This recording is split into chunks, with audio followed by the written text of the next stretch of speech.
Welcome to the Great Distraction.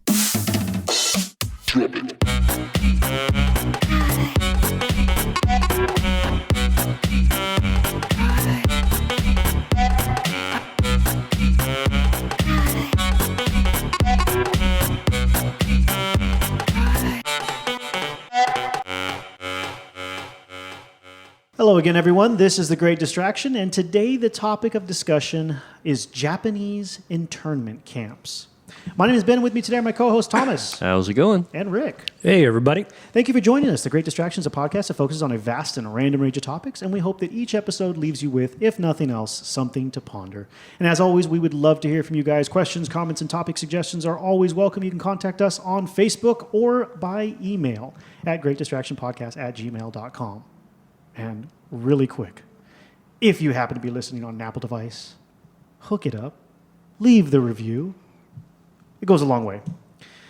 Let me, really quickly and oddly, transition into introducing this topic. This is an odd one. We have actually been kicking this topic around. Oh my goodness, what did we determine, Rick? July? Did you say June or July of 2018? I think it was like April. I started talking April. to Dave about it. Okay, we started generating some notes for it back in August, I found, back as far as we had gone, of 2018. We are now in November of 2019, so it was a long gaps in between, but we have been thinking about this one for a good while. And there was a unique situation that we were fortunate enough to fall into. Rick actually was fortunate enough to fall into, in that, and you might have to correct me here if I get this mistaken, one of his coworkers was associated via family and friends of family with a couple of very unique and special women that happened to be docents at a museum. Yes. That dealt with that had exhibits and featured sets on Japanese internment camps. And so, I mean, you could see this is like somebody knows somebody, and wow, it found its way back to us, and we're like, whoa, you got to be kidding me. First of all, we didn't even know anything about this. Second of all, we're like, yeah, we got to put that out there, because one of the things we love to concentrate on this podcast is topics that are not so commonly discussed. Or even known to some degree by a lot of people. It's just that we find that extremely interesting. It's like, holy crap, I didn't know about that. Did you know about that, Thomas? The more you know. The more you know, that's right. And knowing is half the battle. So, speaking of the more you know, did you know that the U.S. had many concentration camps? Now, we're talking, now not to the same style, thankfully, as like World War II Nazi German Jewish concentration camps. Thankfully, there weren't people being slaughtered. But nevertheless, these were rip people out of their homes, relocate them all across the country, and put them in relocation camps. I mean, this happened. And this happened right after Pearl Harbor. And as the title of this episode might give you the inkling, it was with the Japanese American citizens and non-citizens alike. It didn't really matter in this situation. If you were, I think California had made it, if you had made the statement, if you were 1/16th or more Japanese, you were to be rounded up and relocated. And as I mentioned, right after Pearl Harbor, this started, and it spread. Well, from the maps that we've looked at and from the information we've gathered, it really looks like they being the government, chose to relocate pretty much every Japanese, even Japanese-looking person who was on the West Coast out of the West Coast. And so we're talking, there's a wonderful map that shows all of the assembly centers and relocation centers that were established for this on the Wikipedia post, if you do a Wikipedia search for Japanese internment camps. And it's pretty much half of Washington, half of Oregon, all of California, and maybe a third of Arizona. So you can, I mean, literally the whole West Coast, where they would remove Japanese Americans and Japanese people who were non-citizens out of that area. And to give you some numbers here, because we love numbers, there was 127,000 people of Japanese ancestry from the years of 1942 to, I think it was 1941. Pearl Harbor happened December 7th, 1941. There you go. So roughly 1942 to 1946 that were relocated. 62% of that 120,000 were U.S. citizens. To give you a little bit of comparison on that number, there were 127 total Japanese. Oh, I'm sorry, 127,000 total Japanese Americans in the continental U.S. at the time. Which does not include Hawaii, right? No. So we'll get to Hawaii in a second here. So basically, 120,000 out of 127,000 were removed and relocated. 80% of them were second and third generation. These were not new people to the country. They had been here. These are U.S. citizens. Many of them. Yeah, most of them were U.S. citizens. I think I have a number here for how many weren't. But okay. Never mind. My next fact was Hawaii. Hawaii. So I guess so. I did not know this. I just learned this today when we started doing this. Stupid me. I'm not so good with history, guys. But at that time, Hawaii was not a state. Was not an official state for the USA. Correct. It was a territory or something like that, right? Yeah. And that's where Pearl Harbor was. And at the time, there were 150,000 Japanese Americans living in Hawaii. So 127,000 on the mainland in the U.S., continental U.S., over 150 in Hawaii. And what I found extremely odd is that of the 150,000 plus in Hawaii, only 1,200 to 1,800 were actually interned, relocated. That's like nothing.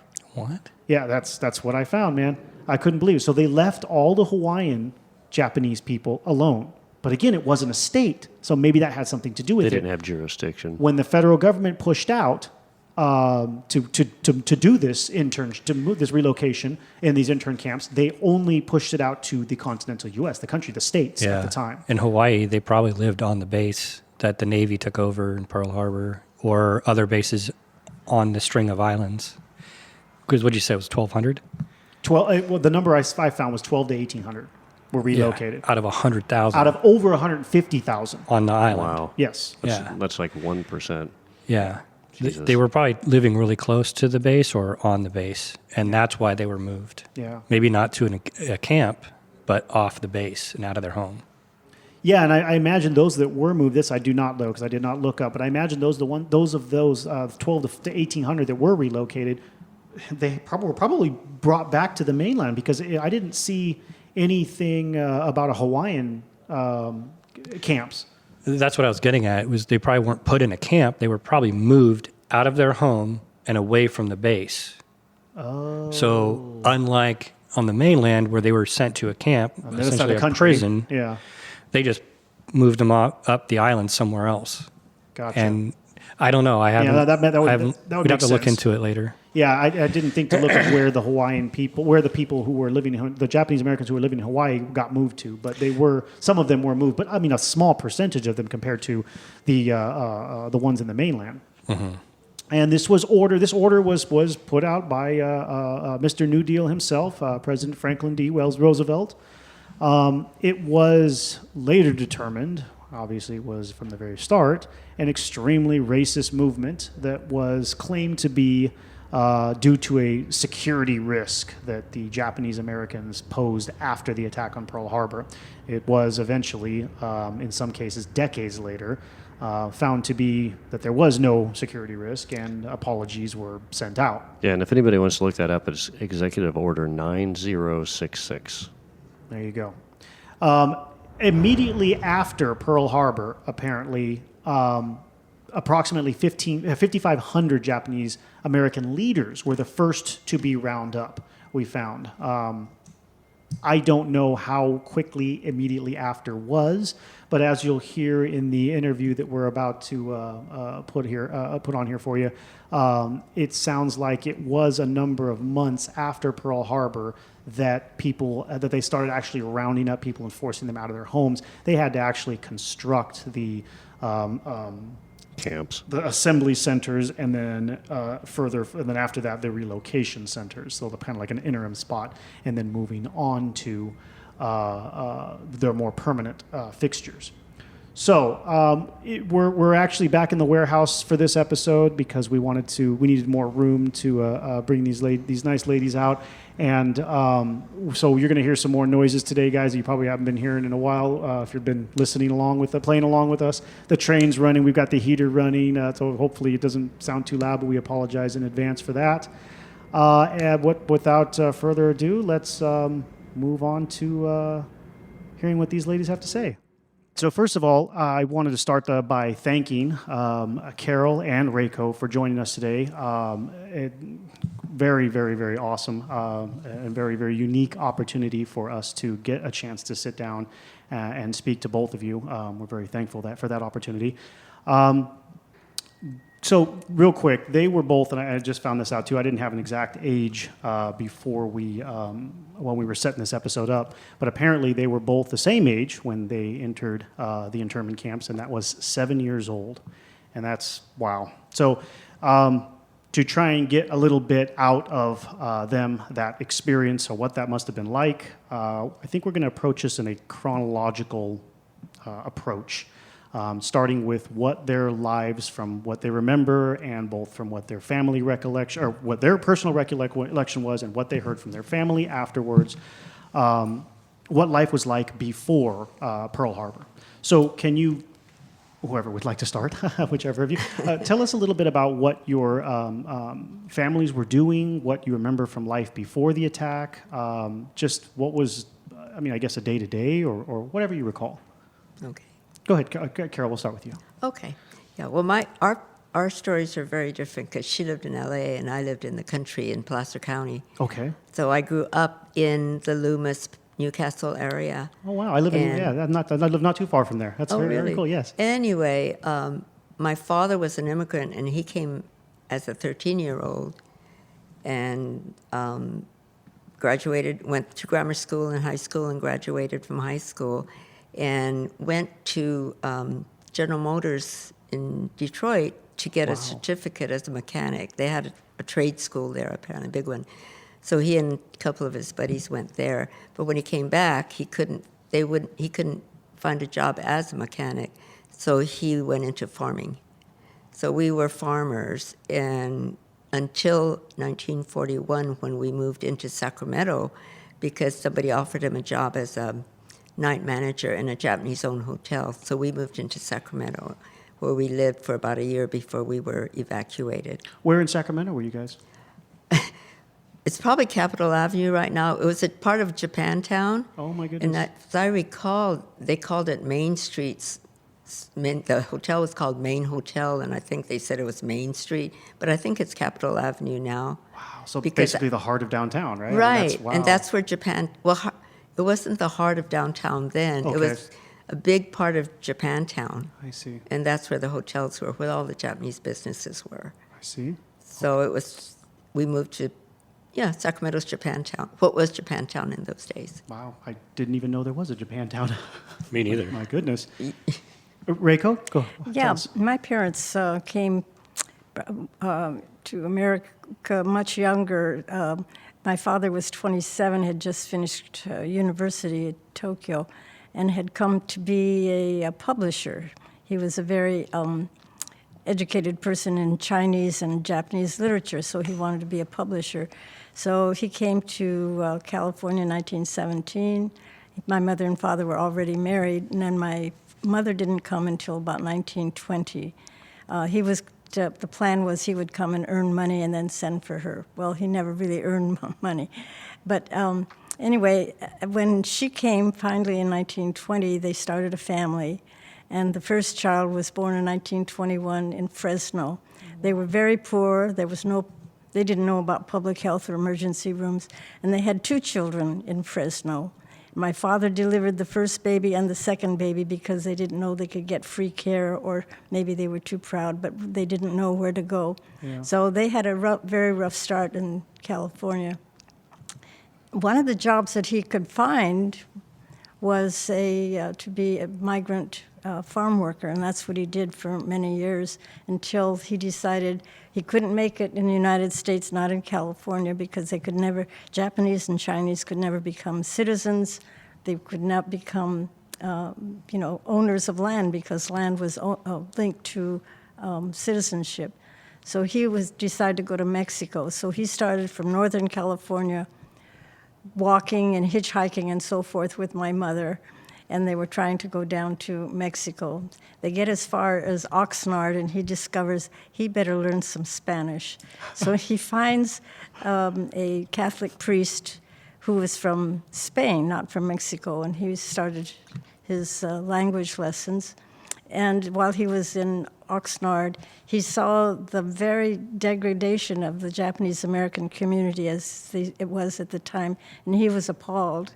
And being a nice Christian, thought that he'd better start changing people's lives. We had no programs for children, no churches, no organization.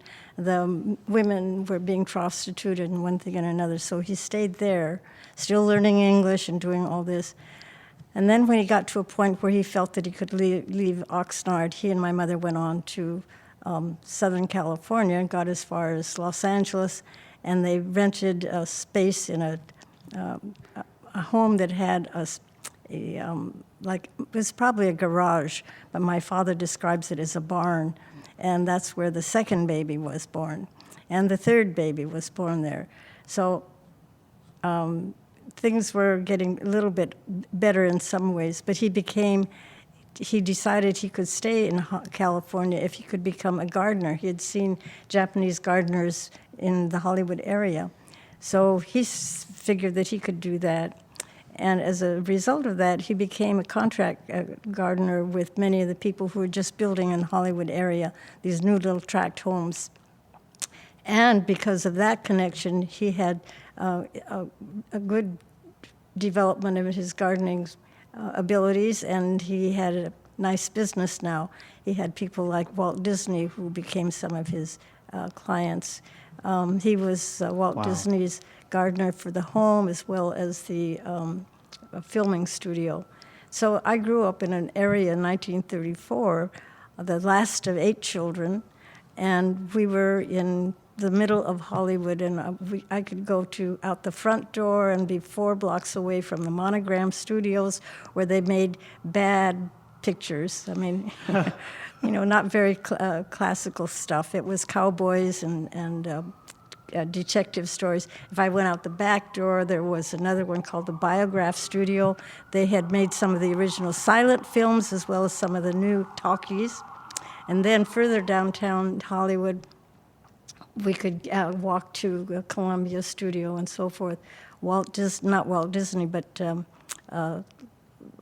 DeMille lived in the neighborhood that was walking distance. So I was surrounded by Hollywood, went to school with not movie star kids, but the children of people who were doing things like clothing, music, so forth, support to the theater. Working in the industry. Yeah, and that's the Hollywood that I knew in 1941. I was 7, and my parents went to a church called St. Mary's Japanese Episcopal Church. My mother had converted in Japan as a young girl to the church. And when they went to church on December 7th, which was the day of Pearl Harbor, they were told by the minister that for the first time he announced that Japan had declared war on Pearl Harbor and therefore America. And he advised people in the congregation to go home quietly, don't do anything to bring public attention to you, and go home safely. I do not recall that was a Sunday that we would have had a family dinner at lunch and so forth. I don't remember anybody talking about war. I don't even remember that we knew the word war in Japanese. We were a Japanese-speaking family. I had all these older brothers and sisters, yet they must not have talked about things to scare us 2 younger children at the bottom. So I don't remember anything about the war until I went to getting organized to go to camp.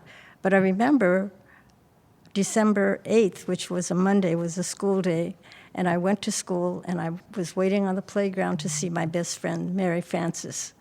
Mary Frances was a Caucasian girl. She and I were best friends. So we were meeting together, and all of a sudden she said, I have something important to tell you. My mama wants me to tell you that we're at war with Japan, and you're Japanese, so I can't play with you anymore. my first reaction was just terrible pain, emotional pain. And in my remembrance, when I tell the story to young children, it hurt so much that I wanted to cry right away, but I pretended that I was going to be brave. In adulthood, I was told that I did cry, but in my memory, I don't remember that. But anyway, Mary Frances and I were not to play with each other anymore. But what she did was, she found ways to still show her friendship. If the teacher said, line up, we're going to the auditorium to do folk dancing, she'd always find me. Aw. And she did this for sharing books or anything else so that she showed her friendship, even though we couldn't play together. But it was about Christmas time, right after Christmas break, that she said, you must come and see what wonderful presents I got. What did you get? And I said, oh, I got wonderful presents too. I had straight Japanese cut hair. And my sister and I wanted Shirley Temple hair. So we told Santa Claus we wanted curlers. So that's what we got, was the curlers that you put up at night, and also the kind that the curling iron that you put in the stove and you turn on the heat. I've seen pictures of them. Well, anyway, we used all that and to no avail. It was no good. We had Japanese hair straight it's forever. Perfectly straight. Yeah.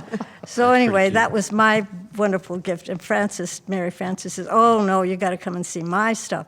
So after school, I said, but your mother said you're not to play with me. And she said, she won't know. She works at the hospital in the afternoon, so we'll go and spend the afternoon looking over my presents. So we go to her house. She had a key. She's the only little girl I knew, 7 years old, who had a key around her neck on a string. So we go to her apartment. She opens a key with this magic key, and we go in. And as we're going down toward the living room, we hear footsteps in the back of the house through the kitchen, clump, clump, clump, heavy footsteps. And she says, hurry up, it's Uncle Bill, hide behind the sofa. And I know that's not a good thing to do. We're going to get caught and we're going to get in trouble. But I don't know what to do, so I hide behind the sofa. And he comes out because he'd heard us talking. Who are you talking to? Oh, nobody, Uncle Bill, she says. So anyway, he's looking around and he finds me behind the sofa, starts moving furniture, and he drags me out. I was terrified. He's a big man. And he said, you go home and don't you ever come back. And Mary Frances, I'm going to punish you. I was feeling so bad and I was frightened. I cried all the way home. But that's all I remember of that day. We didn't get to see the presents, nothing. 75 years later, I was featured on the new program called We'll Meet Again on PBS. And when I told the story of Mary Frances, and that for 75 years, since I was about first, second grade, I had not seen Mary Frances, but I had always remembered she was a good girl to be my friend, even though she wasn't supposed to play with me. So I've been telling children all these years, if I find Mary Frances before I die, I've got to thank her for being such a good friend. So Ann Curry, the producer, makes a big story out of this, and we become the first story to be seen on the PBS show, We'll Meet Again. And they did find Mary Frances. Wow. And They go to a big expense, that Yes. particular show, because they go all over. They have researchers and I'm sure They wanna genealogists, and They want to complete a story and show and the they whole do story. follow through till they So- find the person, so- and then there's after it the was over search is 75 over. years that they found her. She was in the South, in Kentucky, and I'm in Sacramento. And they've maneuvered all this stuff in secrecy, and we had the reunion filmed in the Japanese, not cemetery, the garden. Japanese tea garden in San Francisco. Oh, San Francisco. I've been there Yeah. many times. So anyway, we had the reunion there, and it was very emotional for both of us. Oh, wow. You'll have to see that. They repeat it a lot on PBS. Yeah, I might be able to actually get it Yeah, from I the website. actually too. saw yeah, this. you I can- saw this about a month ago, and I Yes, just thought this was an amazing they've been story. repeating it a lot. Yeah, I watch a lot of PBS when I watch Yeah. TV, Yeah. and I didn't recognize you when you first came in and we started talking about it. My brain started working a little bit so you know early. the story. Yeah, and I saw the story, and I just thought it was such an amazing story, and it kind of ties into something that we talk about a lot on the show, is that things like racism and the way that we've segregated people, that's a taught mentality. people don't grow up being hateful and hating people because they're different. And that's one of the things I think is a dramatic part of the story that is really compelling Your throughout story, the whole thing. what you just told us, is a perfect example of that. Yeah, I mean, as children, you didn't know any different. Well, you know what? Children are not born racist. No, absolutely. That's what he says. It's taught. In our conversations with them, when we do our meetings with them, we could see that. You Yeah, know, I'm just sorry. by the way they themselves are reacting to our stories. In fact, one of the first questions I ask when I'm with a group of children is, or even grown-ups when I'm talking to university students, is how many of you, when you're at home with your families, speak a language other than English? And sometimes there's 98% of the class hands go up. And my reason for asking that is to find out how many people might have already been exposed as a recipient or a donor, if you want to use that term, of this racist attitude. And you can tell that these kids have had a little bit of that. And, We have this program, starts in February. It used to be only about a month, but it's been expanded. The program's expanded to about 3 months now. But right after 9/11, I spoke to a group and just talking about my experiences or being evacuated and interned. And after our group session was over, the children were all going back with the teachers to the next part of the program. But this one little girl, who I could tell was Eastern European, she kind of lingered and she was crying. So I caught up with her and I asked her if something was wrong. And she said, well, I'm being told to go back to my own country. And she says, I was born here, but she's Muslim. And so she says, is that going to happen to me? So I talked to her for a little while, and then I told her teacher that she needs to, maybe check on her, because her classmates were telling her, you're bad, they were racist without even knowing they were. They didn't know the word. But they were telling her things, and I had told them that those are the kind of experiences we had. And so she identified with me, and she said, well, am I going to be sent to a camp like you? So I had to reassure her that hopefully in this day and age, Times are it different. doesn't, because there are voices that are heard, and you would have. And Reiko knows more about it, but the Florin JCL does a pilgrimage to Manzanar every spring, and now the Japanese group is joined by the Muslims, and this is local Sacramento group that's going down to Manzanar. They're joined by the Jewish groups and the Muslim groups, and they go down with the Japanese groups, and they've become a cohesive group. Wow. I did not know that. Wow. Wow, that's amazing. Okay, so you ought to go to Manzanar one year. Wow. They have an annual Manzanar pilgrimage. my goodness. Okay, I'm sorry.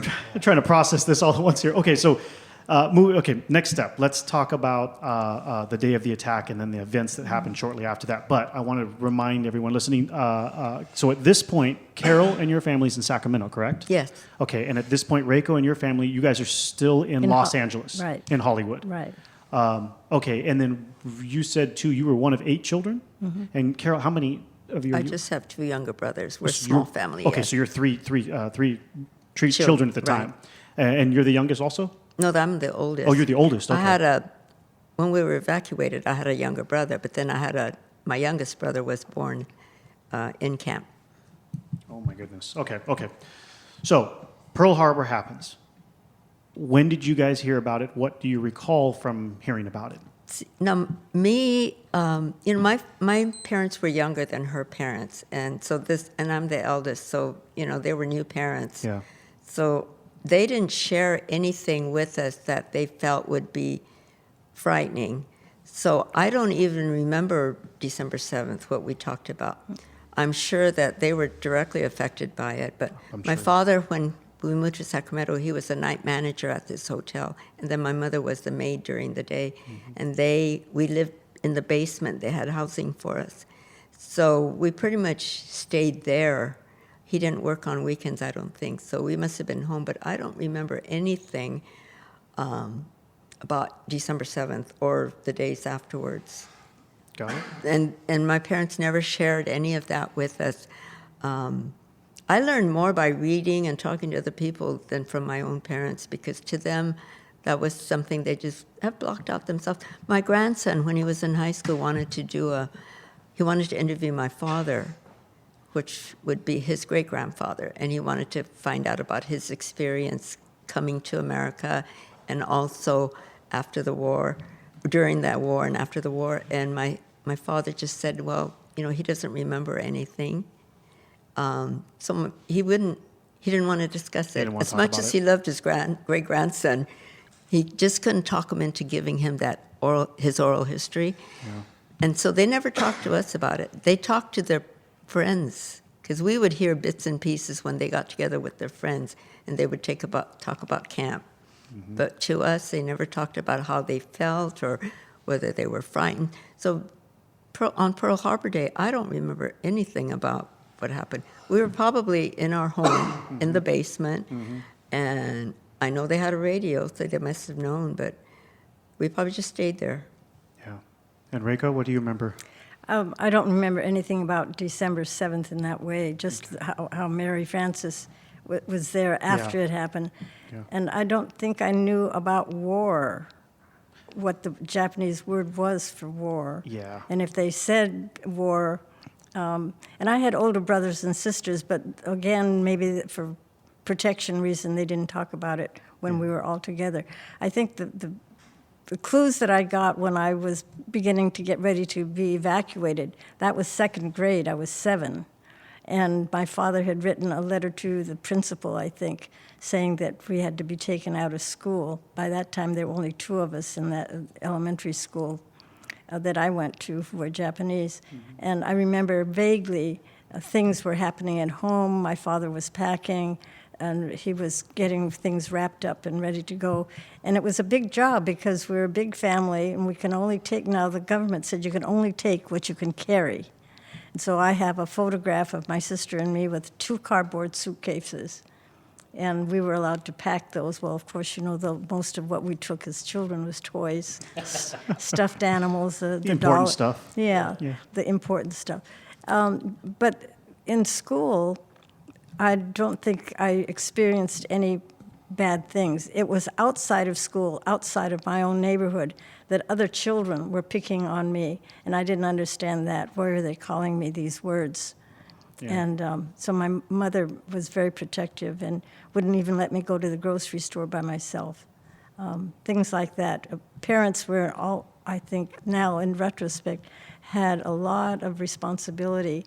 My parents were Issei, or they were born in Japan, and they were in their 50s, and so they felt responsible and guilty, and I'm sure all those terrible things, and they wanted to protect us.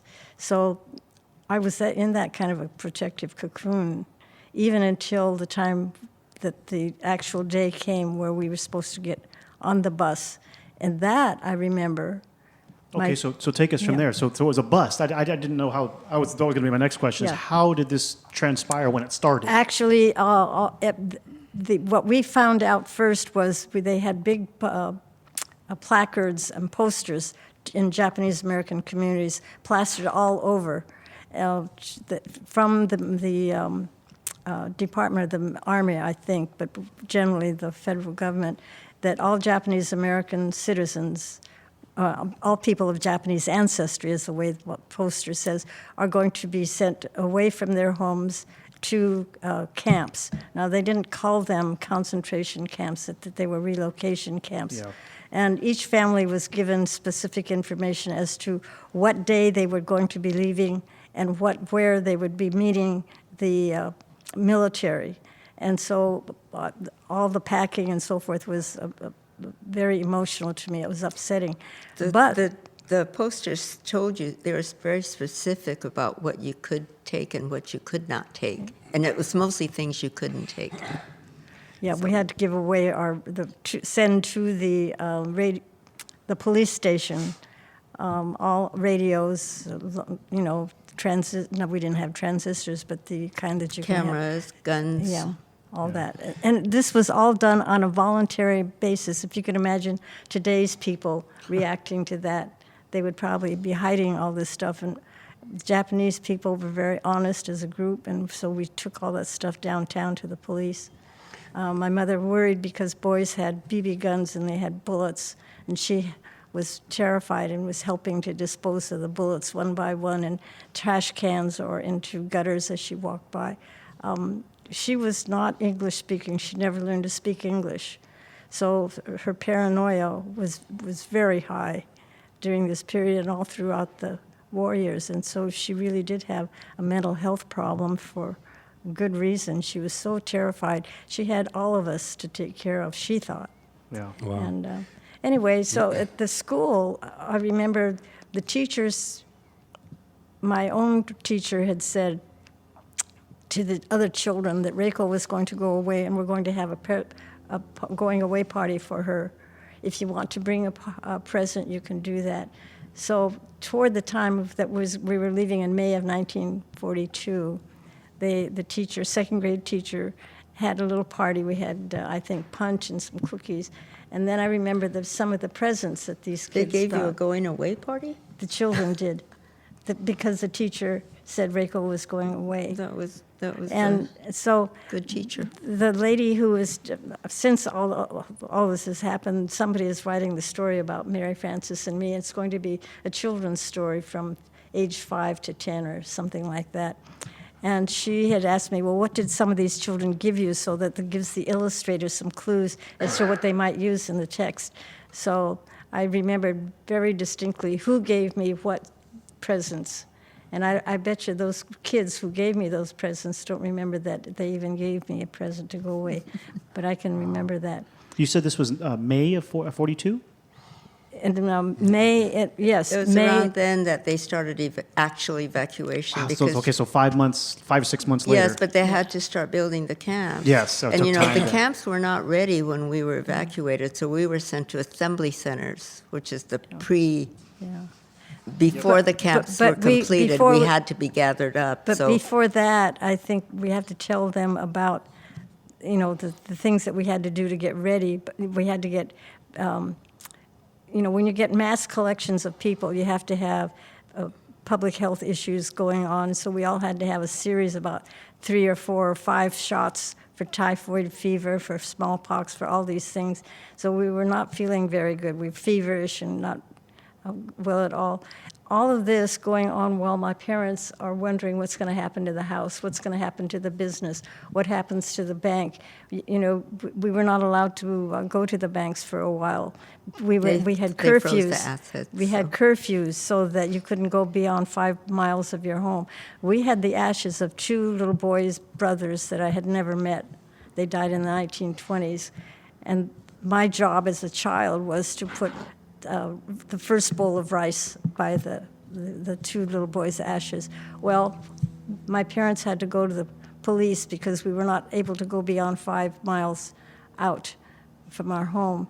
And the only place in Los Angeles that would take non-white people was in the area that was further away than 5 miles. So they had to get what, in effect, must have been like a visa to take these ashes and take them to this cemetery to have them buried. So I know my mother's mental health was really frightened because she was afraid that if the war came and the bombs hit the house and the baby's ashes were there, we wouldn't have the ashes and that would be terrible. So she had all these imaginations going on into her house, into her mind.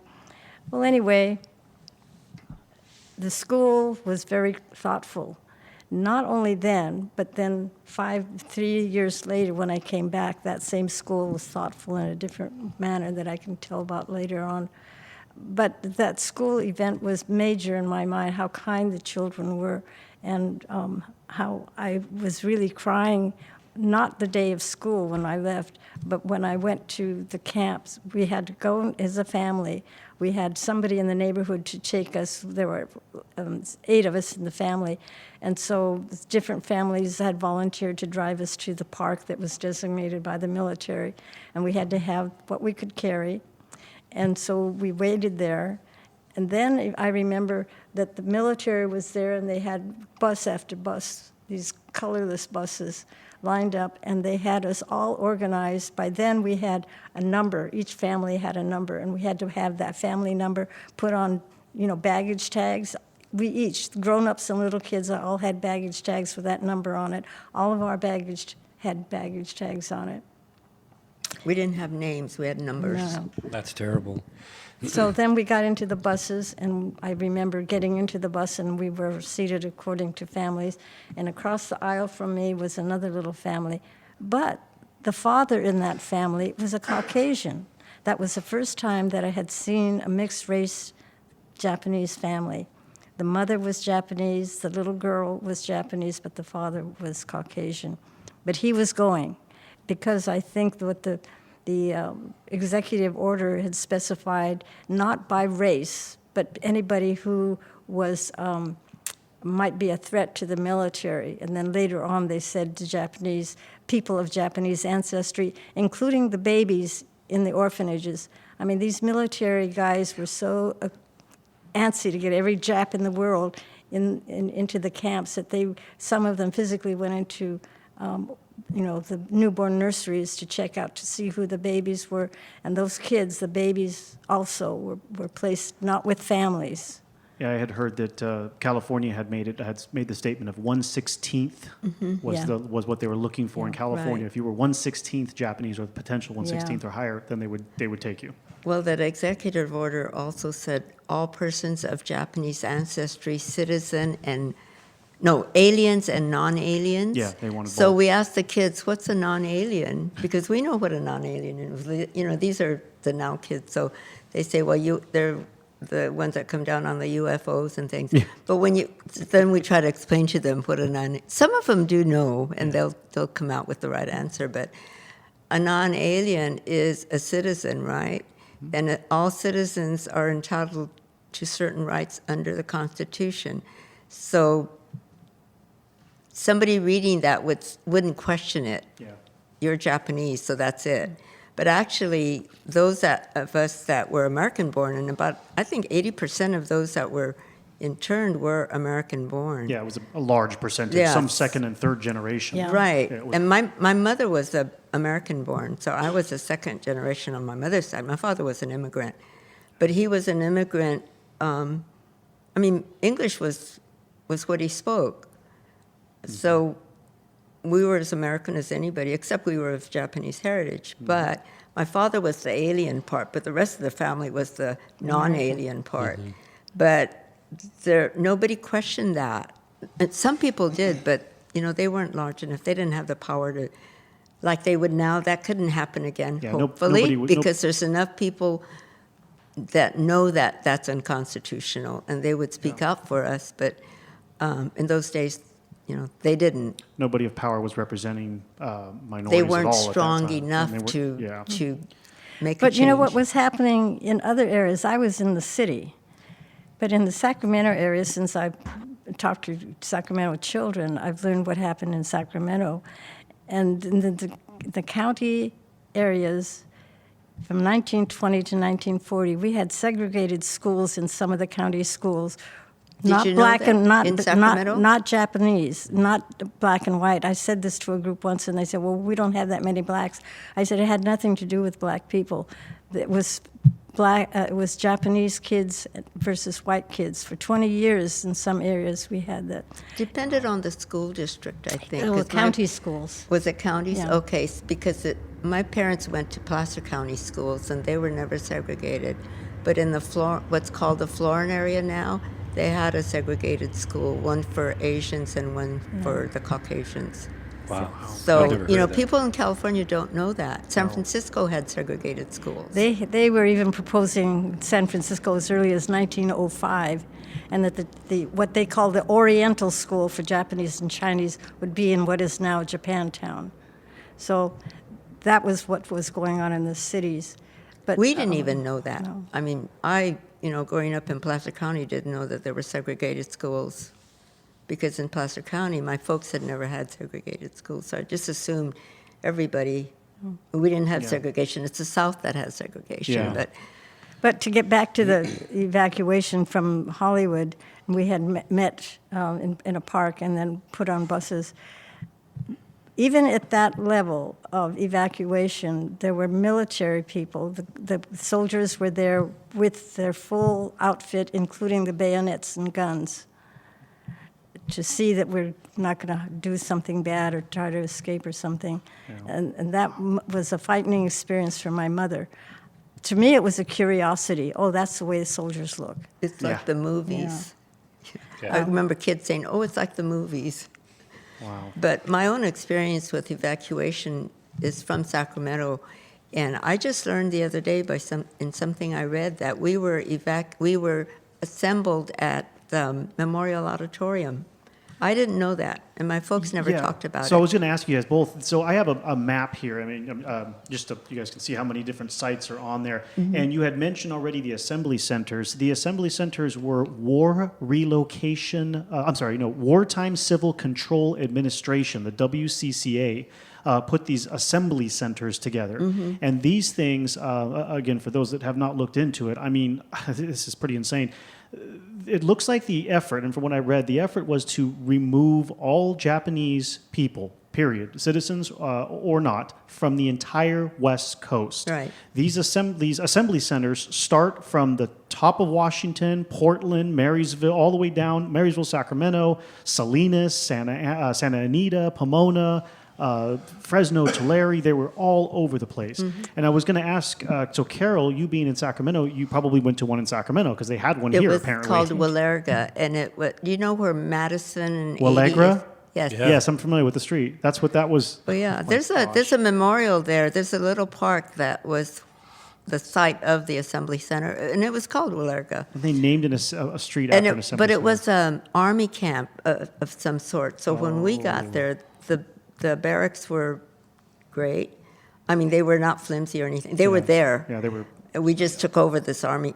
It was a small army camp. Most Apparently. of I the- don't really know the history of it, but the thing is, when we drove it in there with the buses, I remember one lady speaking up and saying, "Oh, I guess we're going to get a lot of chicken because look at all the chicken houses," not knowing that's where we were They going to look be like- housed. But Well, but these- my husband went from Placer County, and there was one in Marysville, Marysville. called Arboga, Arboga, okay. and I don't really recall. I don't really know what that was, but you know, in the South, in San Francisco, also in some big cities, they went to fairgrounds. Yeah, Okay. most of the assembly centers were in county fairgrounds. I That's see. I was in Pomona. Oh, you were in Pomona. Yeah, Okay, I see so it right we here. went from So- Los Angeles to Pomona. Okay. A lot of the fairgrounds were racetracks where they were housed in race Oh, stalls. thank you. Okay, wow. So it's pretty primitive. But ours, I guess, we were considered. Thanks, David. So, okay, So- go ahead. Yeah, but so I guess ours were, more. They weren't hastily made out of stalls or anything. They were there. They used but pre-existing they were structures. still tar paper barracks. Yeah, they were military. They Yeah, were for so- soldiers, Yeah, not so- for families and kids.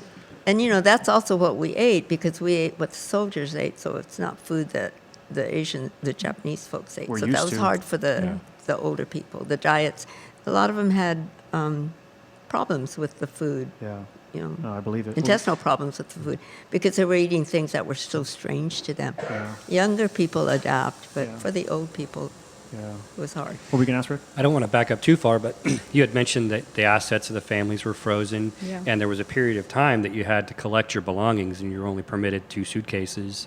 What happened with the property left behind, and were the families allowed enough time to transfer ownership of your homes or businesses? They gave, some people may have had a couple of months or 6 weeks, or some people had only a few days to pack up and just vacate.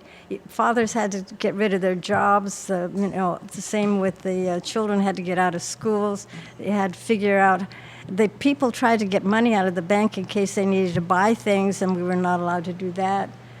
There were so many limitations. You could only go 5 miles, within your area.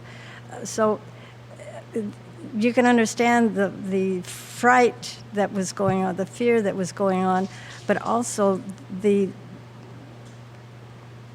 the inability to really act, to even get out, because you can't complete all your things. You can't sell everything. Well, people were taking advantage of the Japanese sales. They might buy a car for $50 or a washing machine for $5.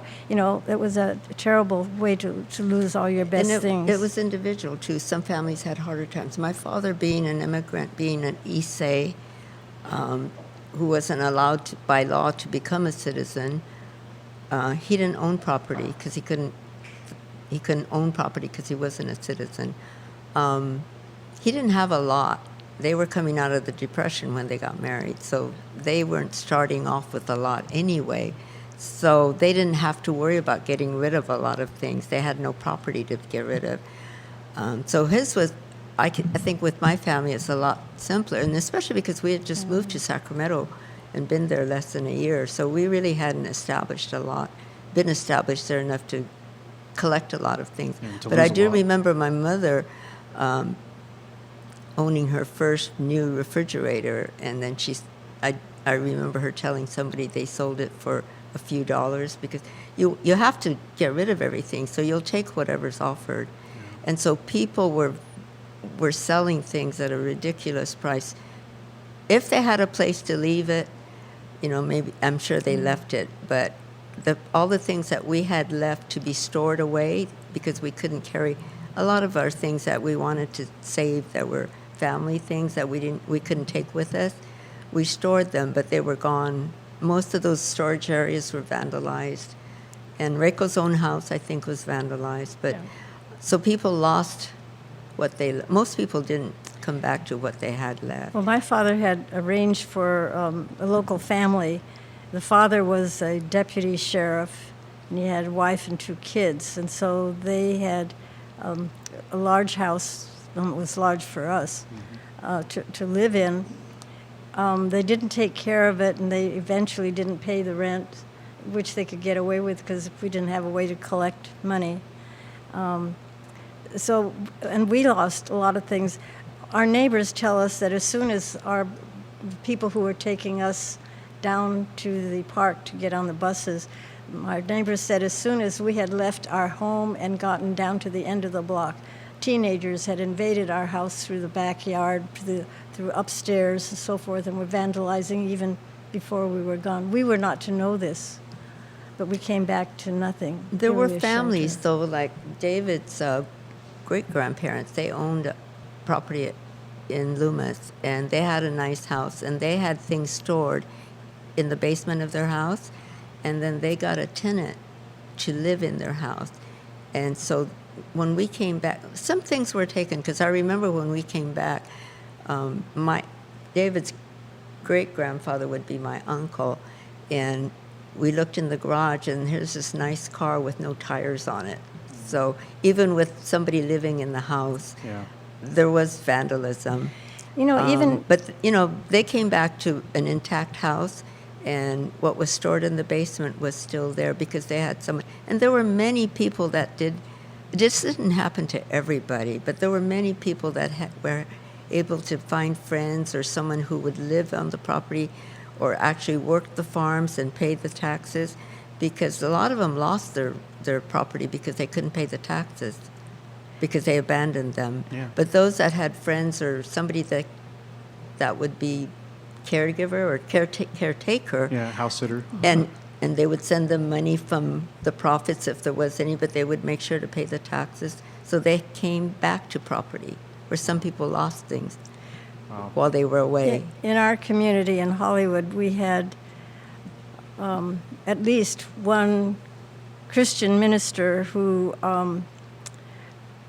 stood up for the Japanese, and he appeared at hearings to state his reasons for not allowing the government to take us away. His was Alan Hunter. And Alan Hunter was a pacifist. He was a minister of Mount Hollywood Congregational Church. And he had opened the basement of his church to Japanese American families who didn't have a place to store stuff.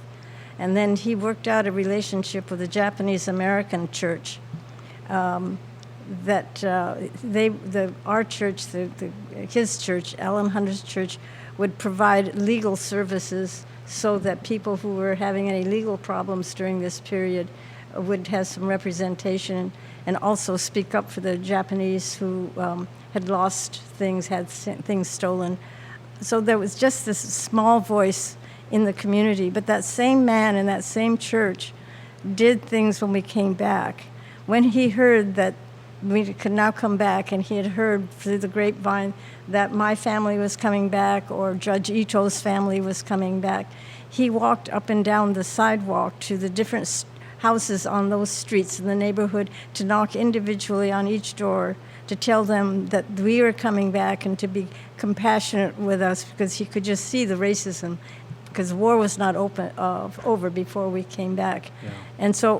And then he opened up his church again for the children to come for Sunday school or Bible studies or whatever it was. So immediately when we got home, he came to call on us. So we had a few people in the community that were still very open to us. And that was an extraordinary experience. My mother felt so strongly about it. She made us change our affiliation. We went from the Episcopal Church to the Congregational Church in Hollywood. But every community did have somebody. It wasn't all. When we came back, there were people that were supportive, but they were the minority. But every community had good people. We call them unsung heroes, and some of them have been Definitely. talked about because they did. There was a man in Florin who took over a lot of people's properties and watched over it. And so he was recognized by the community for that. But there were a lot of them that, that did things as much as they could, as much as they were able to, without putting themselves in harm's way, because they were discriminated against if they showed that they were openly helping us. Yep, I believe it. Okay, so we got up to the point of the assembly centers. What happened after that? That was a holding place for us to stay until the permanent camps were completed. But that was our first exposure to what camp life was like. Okay. And that's what I remember as a child, is wanting to find out what this was all about. Yeah. It was spooky because the soldiers were there with their guns every day, and the barbed wire fences around the camp, where it was very clear that you were not to go beyond. And if the children wanted to climb up the barbed wire fences and climb over, they got caught by the police, the military police. And then we had to go from living in a house to living in one room, all of us crammed into one room. About 20 by, 25? Something like that. But the beds were, at that time, wooden cots with a mesh, the sling, They're army cots. The army cots. Yeah. Yeah. And then we had to learn how to use group toilets, the whole thing. When we show the picture of the toilets to the children, it's just a line of toilets one-on-one, Yeah. and there's no partitions or doors or anything. And you lose your privacy right away.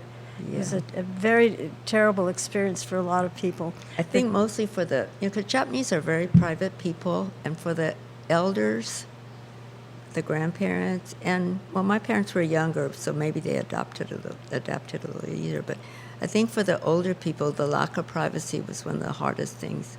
Yeah, that would be You know, terrible. eating with everybody, going to the bathroom with everybody, showering with everybody. I think it And was strangers on top of that, right? I mean, yes. it's not like they well, knew everyone. eventually you became friends, Yeah. but even then, you don't want to shower with your neighbor. No. So No, I don't. It was difficult more for them. You feel more for them.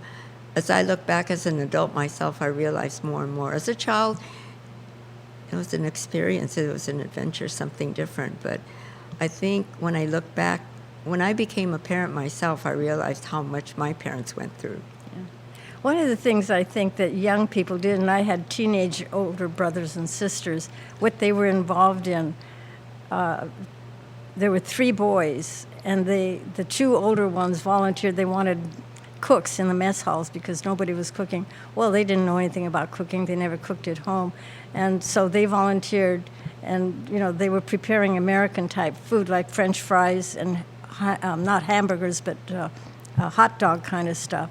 And then the oldest sister found that they were going to organize a newspaper, so they had this Pomona independent little things, mimeograph typed This up. is in the assembly centers. And so that they would have announcements of any procedural things that had to be done, announcements about what the children would be eligible for. We young children could go to a little kiosk in intervals, and twice a day, like 10 and 2, we could get a little cup of juice and apple butter on a piece of bread. Well, we got tired of apple butter, and I think we swore in that environment we were never going to have apple butter again. I don't think many of us have eaten that. But there was some provision for children who needed a little snack in the morning and the afternoon. Yeah. And the grown-ups tried to have Bible studies or something, so that the kids would have something to do and It to was learn the songs. internees themselves that provided things Yeah. like that. It wasn't offered Yeah. to us, but the adults especially wanted to make it as normal as normal as possible possible, yeah. for the younger kids. So they started doing little craft things or finding ways to keep them occupied. We were in Willarga only for about a month and a half before we were sent to our permanent camp, which was Tule Lake. So I don't really have memories of even going to school in Willarga. Maybe it was summer because we were evacuated to Willarga in May, so maybe by then school was out. Okay, so I'm sorry, go ahead. No, so I was there only about a month and a half. Now, in other assembly centers, they were there for months, so they had time to do things like Yeah, but we were only organize there new 2 space. months. Yeah. Okay, But so a month and a half and 2 months, not very long. But But there were some that were longer in the assembly centers, depending on how soon they were able to finish the permanent camps. Okay, so Carol, you mentioned, so again, Carol's from was for Sacramento, was in an assembly center in Sacramento. Month and a half later, moved to the relocation center in Tule Lake. Tule Lake, which, okay, and for those that don't know California, Sacramento's, I don't know, kind of central, not really.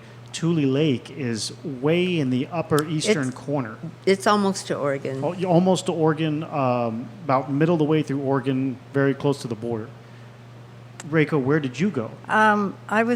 We went from Hollywood to Pomona County Fairgrounds. For the relocation. Yes, and this was a temporary barracks that had just been put on asphalt, so forth. And we only stayed there until the end of July, and then we went to Heart Mountain, Wyoming. That was a train ride that took 3 Whoa. days. And that's Wyoming. multiple states up there Yeah. towards the northeast. Yes. But you look at that map and you see where they're located. The camps are Yeah. located. They're not close to anything. No, there's nothing out in Wyoming, in the northern Yeah. part of Wyoming. But that they were chosen for the locations because they had to be isolated. Wow. The one in Arizona is on a Indian reservation, and the Indians didn't have a vote. They just started finding out that there was going to be a whole camp of Japanese over there, and they were my understanding, because I didn't go to those camps, but the Indians are very empathetic because they yeah. felt that their rights had been denied, so they understood, and so they had a good relationship. It looks like Arizona was Poston and Poston and- Poston. and and Gila He- River. Gila. Oh, River. Gila. Okay, Gila River. Oh. And Well, then it's spelled with a G, but there was Gotcha. also in Colorado, Amachi. But for the most part, I think the Japanese were taken to places that were totally unknown to us, and Oh. so therefore would have been unknown to the rest of the world. Yeah. And we had to get around that.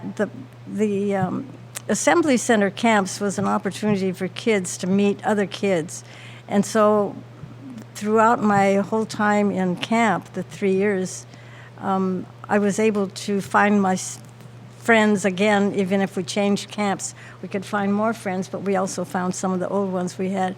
And in some instances, we kept our friendship going long after we left camps. So the friendships that children can make is very important. Would be- Reiko and I met in a camp. Yeah. We met in Heart Mountain as 5th graders.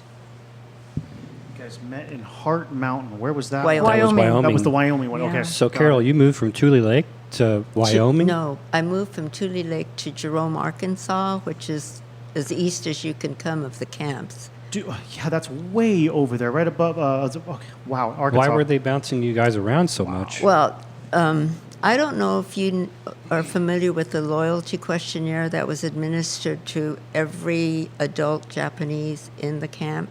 A loyalty questionnaire. Well, we call it the loyalty Yeah. questionnaire. I don't know what they call But it, that but it was wasn't this the reason that they series said- of questions and answers to find out, question your loyalty, I guess. And the two important questions on that was 27 and 28. I don't know the numbers. One said, do you renounce your loyalty to the Japanese emperor? Well, you know, if you're born here in America, your loyalty is not to the Japanese emperor. Yeah. But that was the questionnaire that everybody had to answer. My father was an immigrant, so his citizenship is Japan because he wasn't allowed citizenship here. So he would have thought that, you know, he was expected to answer yes. No.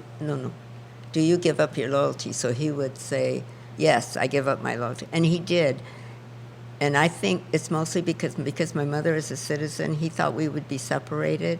So he answered yes to that questionnaire. And the other one was, it applied to the military, will you serve? Well, my father was, you know, in his 30s by then with 3 kids, but he answered yes on that one. So we were considered loyal. And so Tule Lake became what they called a segregation center for those that answered no to those 2 questions. And they were considered no-nos and disloyal. So when they became a segregation camp, then those that answered that they were loyal to the United States had to move out of there to make room for the others. So we were sent from Tule Lake to Jerome, Arkansas. And we were there only about 9 months before they closed it. So then we were sent from Jerome to Heart Mountain. But Reiko was in Heart Mountain for the duration. And so her memories of camp are a lot better than mine because mine are fragmented. I was in Tule Lake for maybe a little over a year and then in Jerome, Arkansas. And the larger part of my internment was at Heart Mountain. Take us through some day-to-day that you can recall and what your families told you later of what it was like in the camps. What did the adults do? I mean, Well, I'm sure the religious groups each tried to maintain what they had. When we got to Wyoming, it was August, and the first question all of us, kids and grown-ups, especially the mothers, were asking, will we go to school? yeah. And at least the government had agreed that they would have elementary through high school. Oh, they did? Yes. Okay. And so that was something to look forward to and a good thing to have. We could see our old buddies again. And then we also had, the religious groups.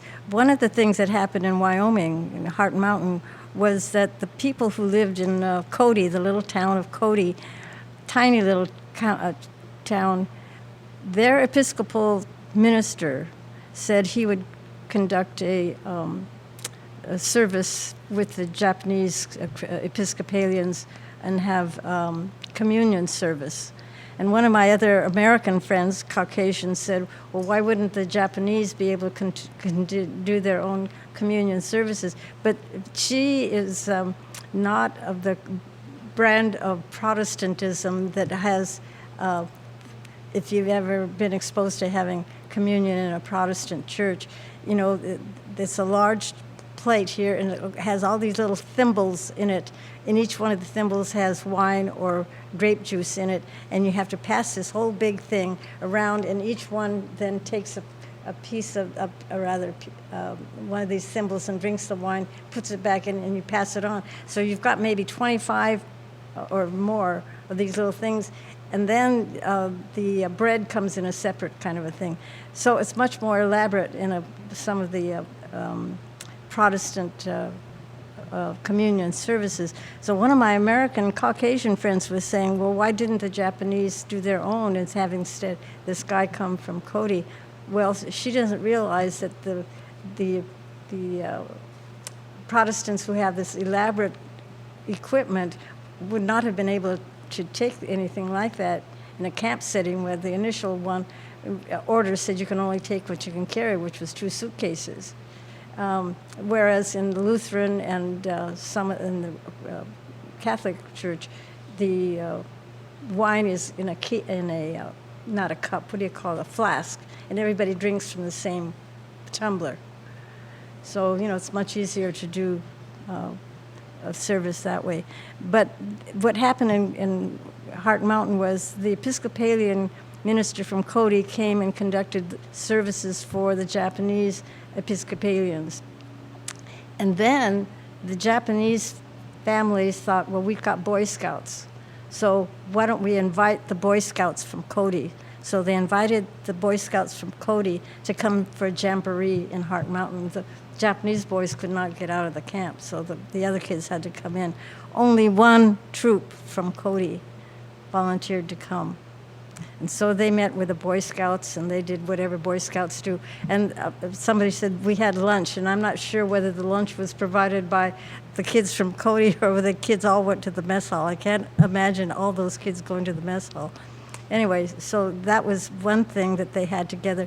And at that first meeting, we had two boys that first met together. Alan Simpson, a white kid from Cody, comes and meets Norman Mineta from San Jose.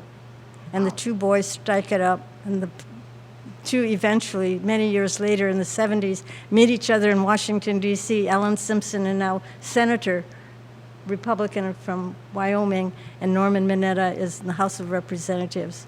And together they work on things that eventually That's another story. Oh, my goodness. work together. So it's an amazing story of what the strange thing. We were so feared in Cody that they were certain that we were all going to break rank and get out of camp and come and kill everybody. So they were all supportive of the fact that we didn't have barbed wire fences, but the first thing that the camp director had said when we got there was, we need volunteers to put up the barbed wire. And of course the Japanese American guys were saying, we're not going to put up any barbed wire. Where would we go anyway? We don't know where we are, and we're thousands of miles from anywhere. But anyway, the barbed wire fence went up, and that was a real demoralizing issue for most of the people in the camps. They put the barbed wire fences up after They weren't finished with the buildings weren't- even. oh, you See, went the early on, The yeah. barracks weren't even finished, Yeah. so they wanted people to volunteer. What were you guys sleeping in if there was without the barracks built? No, the barracks were built, but they were not finished at the top. Oh, I see. The ceilings were not finished, and Yeah, inside. and so we were throwing things. We children were throwing things over the walls at the bad kids on the other side, and yelling and screaming at them, and They're listening. partitioned. You have walls, but you have the top parts not It's open. finished. So your neighbor next door could hear everything that went on in your apartment. Yeah. They were called apartments. So that was no privacy that way, but you can also do things like she said. Kind of like working in a cubicle environment. But the story that I tell, especially when I go to churches, I tell the story about the communion service and so forth, but also the fact that these two boys became lifelong friends. That's amazing.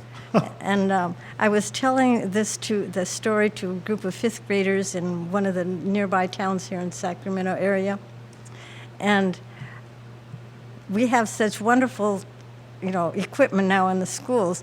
I said something about Alan Simpson just as a name. I didn't want to give any explanation about, because kids wouldn't understand what a senator or representative was Yeah. and so forth. Yeah.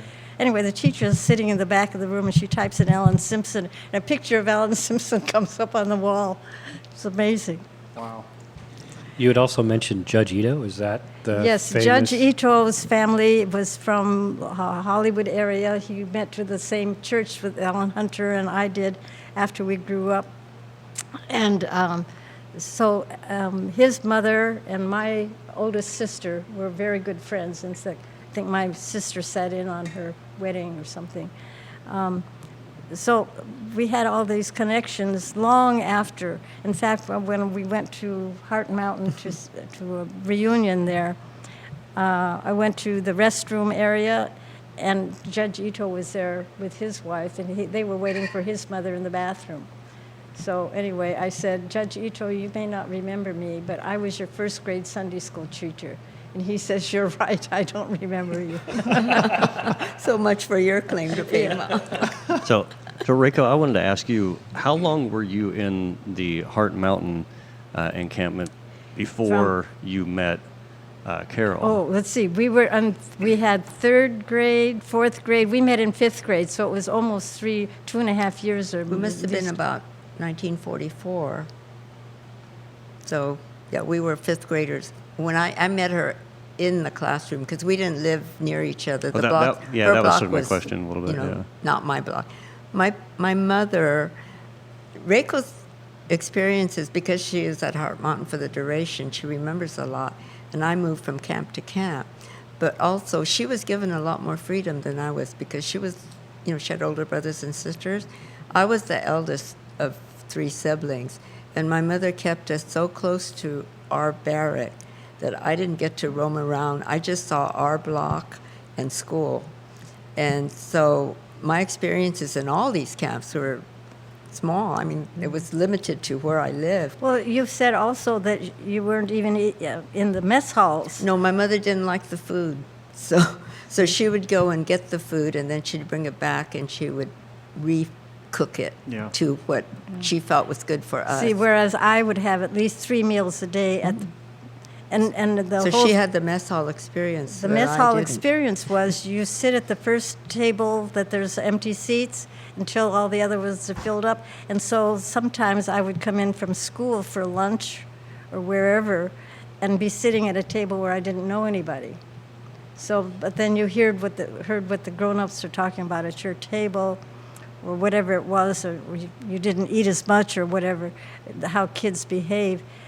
But the mess hall was kind of a fallout for other things, too. It's not only the kids didn't eat with their parents anymore, other things were happening. The kids were for sometimes eating with their own peers. So you got little kids eating together or teenagers sitting together as a group, and the parents are doing their thing in Japanese, maybe.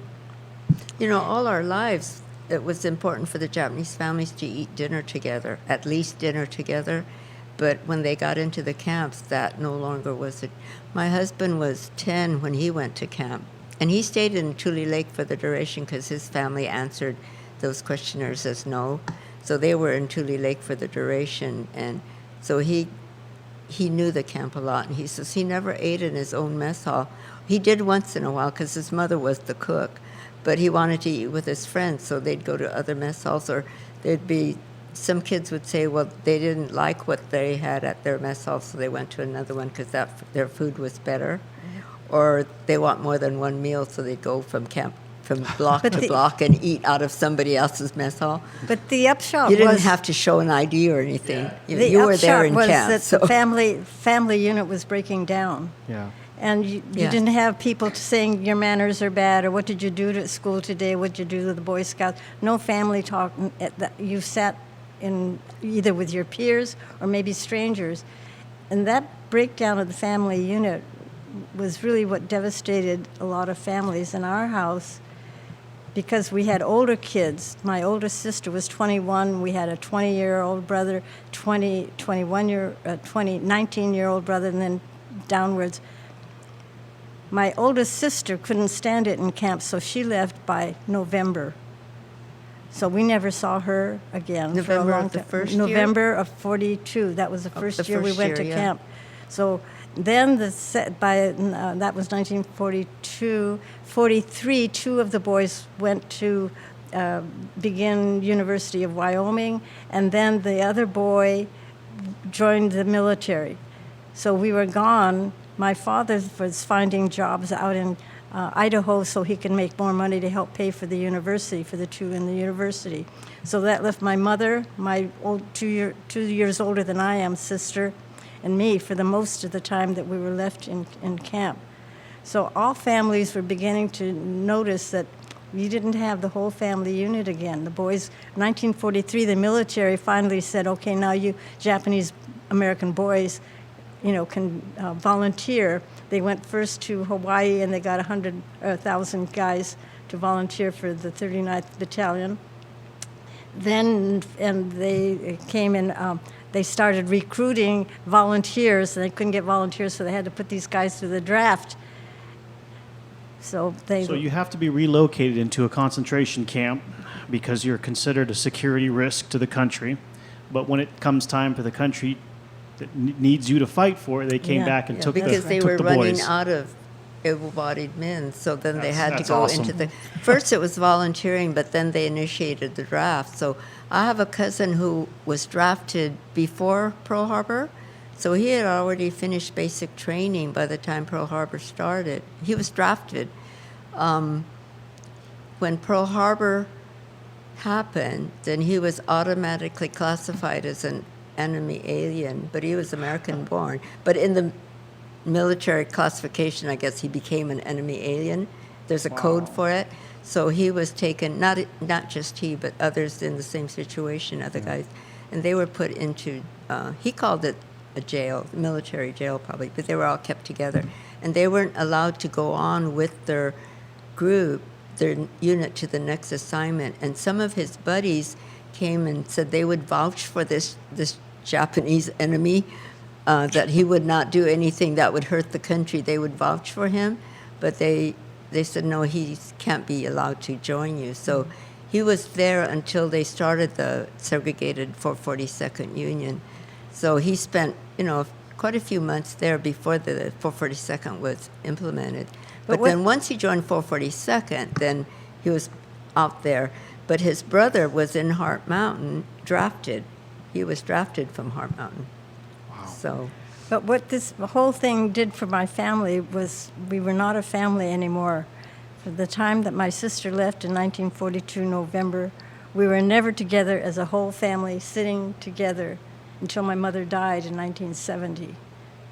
Jeez. When they leave camp, you heard her say they left camp. If you could, after a while, they would allow you to leave camp, but you had to, you could join the military, I guess, when they allowed it. Or you could, if you have a sponsor, you could go out of camp, but not to the West Coast. You couldn't come back to the West Coast. It had to be away from the West Coast. So a lot of people relocated to the Midwest, like Chicago and on all the way back east to New Jersey. But you had to have somebody vouch for you and agree to that there'll be a job for them. They wouldn't just. You couldn't just say, well, I'm going to go out. They won't let you out like that. This was a time, too, when the American Friends Service Committee, the Quakers, were interested in the Japanese high school and college kids continuing their education, and they were instrumental in forming groups that would help find schools in the Midwest and the East that would accept Japanese kids. And the State University here has Japanese American archival collection, and you can see in there a lot of the stuff that you can fill in between our talks. Letters. It's online. You could get it. The letters that were sent to deny these kids entry into school. These are some of them are high-class schools in the East. And the reason they were not accepting them because they were Japanese and we were at war with Japan. So some of these kids found their way to schools that would take them. Maybe they're not the best schools, but they could get in. Yeah, and at least get out of the camp and get an education Yeah. on top of that. Yeah. Wow. But interestingly, in Wyoming, as frightened as the people in Cody were of us, my father did get a letter of congratulations from the governor of Wyoming when my two brothers were accepted. The youngest brother, who was only like 16 when he graduated high school, got into the university, and then the oldest brother also. So my father was congratulated for both of them. Wow. It was, So what you had mentioned that they were able to go on and go to college. They were living in the camp. You guys were all. How did that process? They leave You had the to leave camp. You could leave the camp to go to college. You could leave the camp to go To work. work.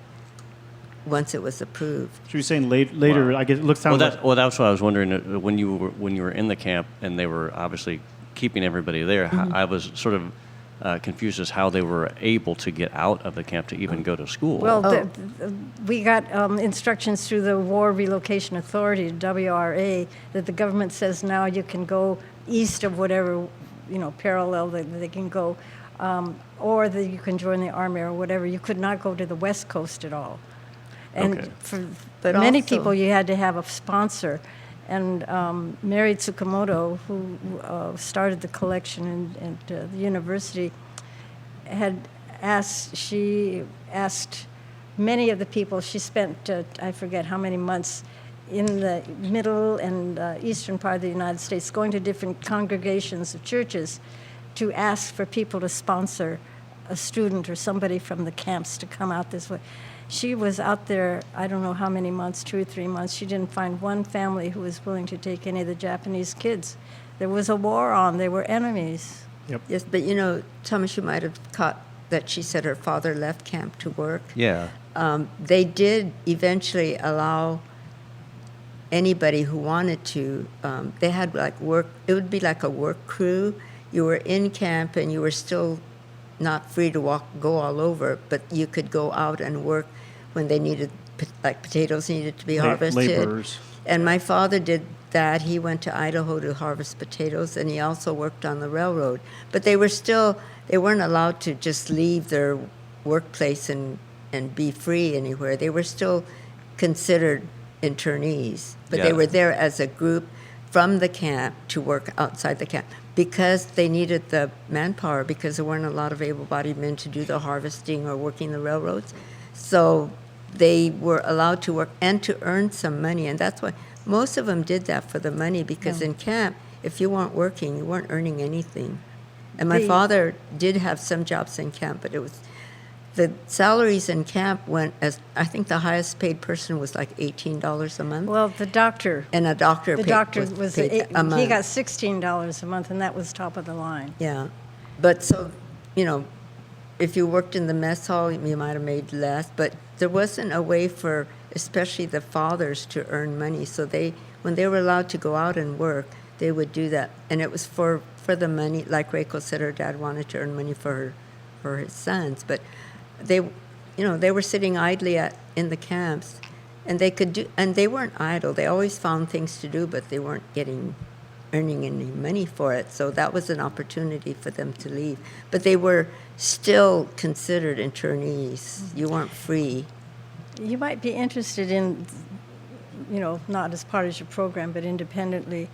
The collection at the university includes, my father was a block manager, as her father was also. But he had kept all of his papers, the minutes to every meeting, every weekly meeting. What did they talk about? What did they decide? Who attended the meetings? Who communicates with the Caucasian, directors of the camps? A block manager is like the mayor of every block.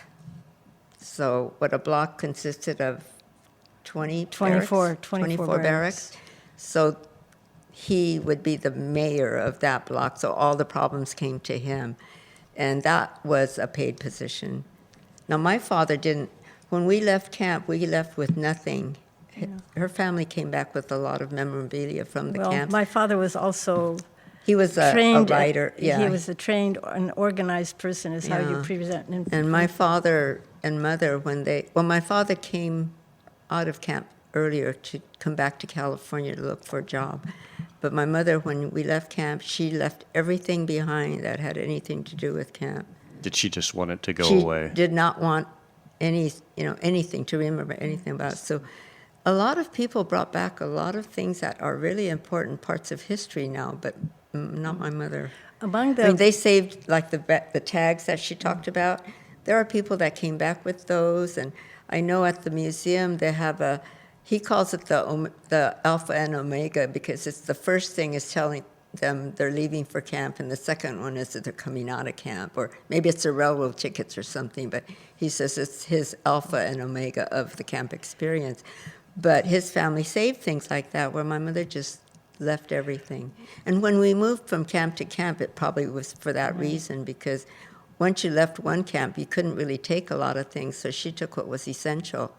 So, but even in Heart Mountain, we stayed there maybe about a year and a half, and she did not keep anything. She didn't want any remembrance of it. On the other hand, my father, who was a historian and so forth, one of the things he did was he kept all the minutes. And the history, when you look at the details in those minutes, is interesting, because things like, the teenagers didn't have any place to go, no place like corner drugstore or high school, thing. They had a few events through the schools. But he was talking in one of the minutes of the meetings about where can these kids go if they go to the movies. Now, we had movies twice a week or something like that in one of the recreation halls. They were old movies and so forth, but that was a place to go. You could spend 10 cents and go to the movies. But the kids wanted something to do after the movies. Well, there's no place to go. So some of the kids were beginning to raid the mess halls, breaking in there to see what they could eat. And so my father's group said, we should allow for something like that so they don't have to break in. We should prepare something for them. Well, the only thing they could prepare, according to the minutes, was hot cereal. But, that was something to eat at night. But it's little details like that come in the notes that my father and his group in the group meetings would talk about, and crime, bad things happening to families and so forth. Those are good places to find for thesis materials about what people did in the camps. Well, I think it's amazing that he was able to record that. That was an extremely important part of history, for sure. Yeah. I wanted to ask you guys, too, I'm sure you're familiar with this. In 1943, Ansel Adams was sent to one of the camps. Yes. And did He was at Manzanar. That's where you can go in April. Okay. What do you guys, when I feel like in a lot of American history, as we've talked about racism before, there's a huge propaganda machine that puts an image out that they want the world to see. And when I look at these Ansel Adams photographs, the first thing I think is like a lot of these people are smiling. They're in these like happy little groups. Propaganda photographs. And that's exactly how I felt Dorothea about Lange that. That was the first did thing a similar that came out to me. thing. She was hired by the WRA to go to the camps, and she did. Ansel Adams did a lot of landscape and stuff, but she did people, and she did the Dust Bowl people, but she was sent into the camps to take pictures. But and Dorothea Lange, being who she was, she took pictures that she was told not to take. And so she eventually had to leave because she wasn't doing what they wanted her to do. But they wanted propaganda pictures. So you'll see pictures of people happy in their barracks, and the barracks are nicely decorated. The apartments are nicely decorated. It seemed you don't very see staged. The other ones.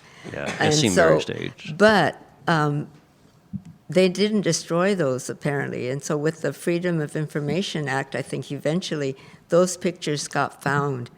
And Crocker had that Ansel Adams, Dorothea Lange exhibit. What was it, last year? Mm-hmm. I know, it seems like it's been recent, in the last couple of years maybe. They also had in the same exhibit a photographer from Canada, because Canada also had And there camps. was a German couple. They took photographs for Life magazine, but they were never published. Mm-hmm. So Dorothea Lange took a lot of pictures that were not published. They were censored, I guess, by them. But instead of throwing them away, they were in the archives, and after the Freedom of Information Act, anybody could get in there. And they found some of her work, some of her pictures of the suffering, and so there were, Ansel Adams pictures are wonderful, though. Yeah, He's well, such that was immediately the first thing I thought, Yeah. because we talk a lot about history and propaganda a lot on the And show. that was- and just as soon as I saw those and I We're showed those happy. to Rick, I just thought Everybody's this is having a unbelievable. good time This at the is- cost of the government. Yeah. And you know what? Some of the reactions when we used to talk to the students and parents would come with them as chaperones,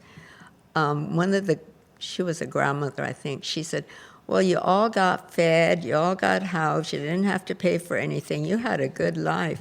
She says, my parents, my father was in the service, my mother had to drive us all the way back to, I don't know, Missouri or someplace, because we couldn't live without my father there. And I said, yes, but you had the freedom of leaving. You were free. That's it. That's a big And- difference. That's But a she huge didn't- difference. And, we're I shouldn't have said that, but I listened to her enough that I just said, well, I just wanted her to know that there's another side of the story. Yeah. It's not all, it's not because we're all being fed and housed, and we're not being clothed because we have to buy our own clothes, but she thought we were so well taken care of where she really had to suffer. And So I didn't say much to her other than, you had the freedom to leave, to go back to your parents' house. But I told the next booth that she was going to go to was the military booth. So between the two sessions, I ran over to them and I said, tell that woman a lot about the military because she needs to hear it. But then she had a thing too. I think she told them, well, my father was in the service too. So it didn't really sink in. So you can't get them all to understand. I think a lot of people have blinders on because they see the world the way they want to see it. And I think maybe older people, because she did suffer. I'm sure she suffered a lot. It was hard, and that's what she remembers. But the younger parents were just so open, and they said, when we went to college and we never heard about this, and now they're learning it from their kids because the kids come home and tell them the stories. Yeah. Well, so in the camps, so at this point, you guys are both in Heart Mountain together. Mm-hmm. Can you go through a little bit of how did the transition or the news or the war ending, or because you guys left the camp before the war was over. We weren't in camps when the war ended. Yeah, that's what I was alluding to. You left camp earlier, I think. I left on June 18th, 1945, and the war was over in August. Yeah, and we left in September. Yeah. Carol, you were there until after the end of the war. Open, but they were encouraging everybody to leave. But people we didn't have a place to go to. Anywhere to go. Yeah, so my father left camp early in the spring and came back to Placer County, and he was going door to door looking for anything. He was willing to do anything, but he needed a house, a home, because the camps were going to close. So in September, he was fortunate. No, he still didn't have a place, but David's great-grandparents had a place, and so we all moved in with them, and we all lived in, and it wasn't just our family, other family members were there, and even non-family members. They just housed a lot of people there, and we lived there until he found a job and a place. So not everybody had a place to come home to. Were you on your own? Excuse me. Were you on your own to make your way back from Cody, Wyoming? They gave you Sacramento? $25 and a train ticket. It's not really a whole lot of help. Oh, but the train ride, I remember we stopped in Butte, Montana. I guess that was going to be some kind of important change. And some of the teenagers said, oh boy, I can hardly wait to have a hamburger and a Coke. So they climbed out of the car and they went into the little restaurant that's attached to the railroad. And they came back and they were seething, they were angry. They wouldn't serve us because we're Japs. That was the first kick in the teeth they got. That was the first welcome back, huh? It wasn't even the West Coast yet, because the West Coast was worse. So. And the interesting thing about how people express their racism is interesting, because I remember being in a grocery store. My mother had sent me for some small thing, like a loaf of bread or something. And this woman was there, and she saw me, and she said to the storekeeper, not to me, "It's a wonder that you let these people in here." Oh. And she wanted me to hear it, I'm sure. She didn't have a sign that said no Japs? No. Well, that's the other thing I was going to tell you, was that when we were filming this series with Ann Curry, we went with the producer and a cinematographer to Heart Mountain. I said, we don't have to go to Heart Mountain. We can go to Manzanar and fake it. Oh, no, we're going to be historically correct. We're going to Heart Mountain. So we go into Billings, Montana, fly there, and then we drive the next morning to Heart Mountain. And so we spend the day there, and we go back to the motel in Cody, and the lady at the desk says, were you here to visit the camp? And I said, oh, yes, I was here during the war. She said, I want to tell you that my mother had a store in Cody during the war when the camp was open. She had the ice cream store called the Big Scoop. Isn't that a good name for ice cream store? Yeah, that's very appropriate. She had the only store in the whole town of Cody that had did not have a sign that says, we do not accept Japs. She was the only person who did not put up a sign excluding all the Japanese people. Because by that time, people could leave camp and you could go somewhere even into Cody, but nobody would, want you in their stores. You know, that's interesting because I do remember just before my father left camp, he took my brother and I into Cody, and that was the first time I'd had an ice cream sundae, and that's why I remember it, because it was so good. It must have been must have at that heard- ice cream I bet store, you because that's we didn't her have any store. problem getting No. served. Wow. I never connected that. I heard your story before, but I never Yeah. connected it with our ice Yeah. cream. Anyway, it's an emotional experience, I think, for some of the Cody people. Now, Cody and Powell, the other little community on either side of Heart Mountain site, the Caucasians and the college people and the teachers are very much now involved with the Heart Mountain Foundation, which is more than just oversight.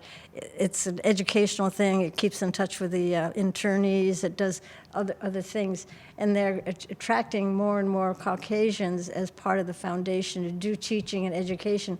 The last time I was there with the film crew, I noticed that there was a group of children in a school bus, and I asked the guy who's in charge of the museum what's going on, and he said, "Oh, we use it for both local public schools and the state public schools bring children for History Day." Yeah, it's part of their history of the area, so it's good that they're doing that. It's called the Heart Mountain Interpretive Center, and it is used for education, but it's on the site of the camp. So they're trying to. Manzanar is well developed. They've got barracks built, just to show you, give you a better idea. Heart Mountain is just beginning to do that.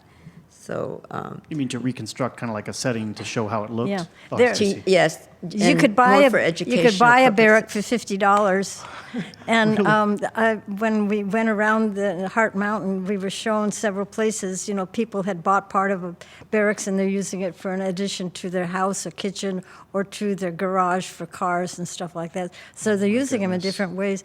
Somebody, I forget where I was, but I think there was some Japanese teenage boys in the group, and they were surprised. They said they were thinking of the kind of feelings people have for the concentration camps in Europe. How dare they desecrate what these people suffered by putting cars in the garage and all that kind of for stuff. you making use of Yeah. it. Yeah. And but there was a different attitude in Wyoming. It's helping add on to the house or Yeah. do it. But But surprisingly, Heart Mountain, it happened in Heart Mountain, but when the camps were built, the internees improved the land around it because they put in an irrigation system, and now they're benefiting from that because right now it's a nice agricultural area. And then I think I heard the same thing about the camp in Arizona. They put in an irrigation system, but that benefited the Indian reservation. So in Heart Mountain, I think the internees themselves put in the irrigation system because there wasn't one there, and they wanted to be able to grow their own vegetables. And yeah, they extended services from the Shoshone River, and they must But have they had gotten. to, But they you know, had to do get it themselves. well, but they got government approval because it didn't involve their money. But This we was- were, but the labor was the internees. This was after they were released? no, this before, was during because they needed Okay. Wow. they needed an irrigation system, so they Well, were we- able to do that. But the community benefited from it Yeah. because there wasn't one there. And the Indians who land took was over the not reservations later, usable. took over the camps later, benefited too because they got the water from the irrigation, but they also got electricity, and the first time they'd ever seen flush toilets. Wow. They brought electricity out just for the camps, and there wasn't electricity to They the had city to. of Cody? They had 'Cause to they were because in we had isolated areas. 100-watt or 60-watt bulb in each apartment. But they also need the electricity to have the camps usable, so they did have to do that. But that benefited the areas too. So some good came out of it.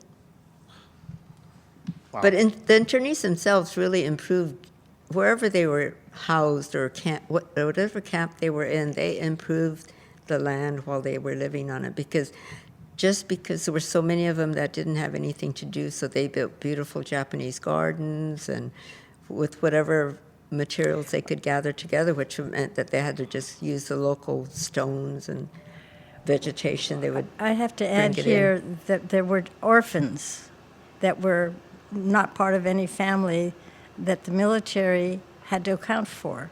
And those children, and there were 100 of them, from newborn nurseries in Los Angeles up to the teenagers in San Francisco, came from different organizations.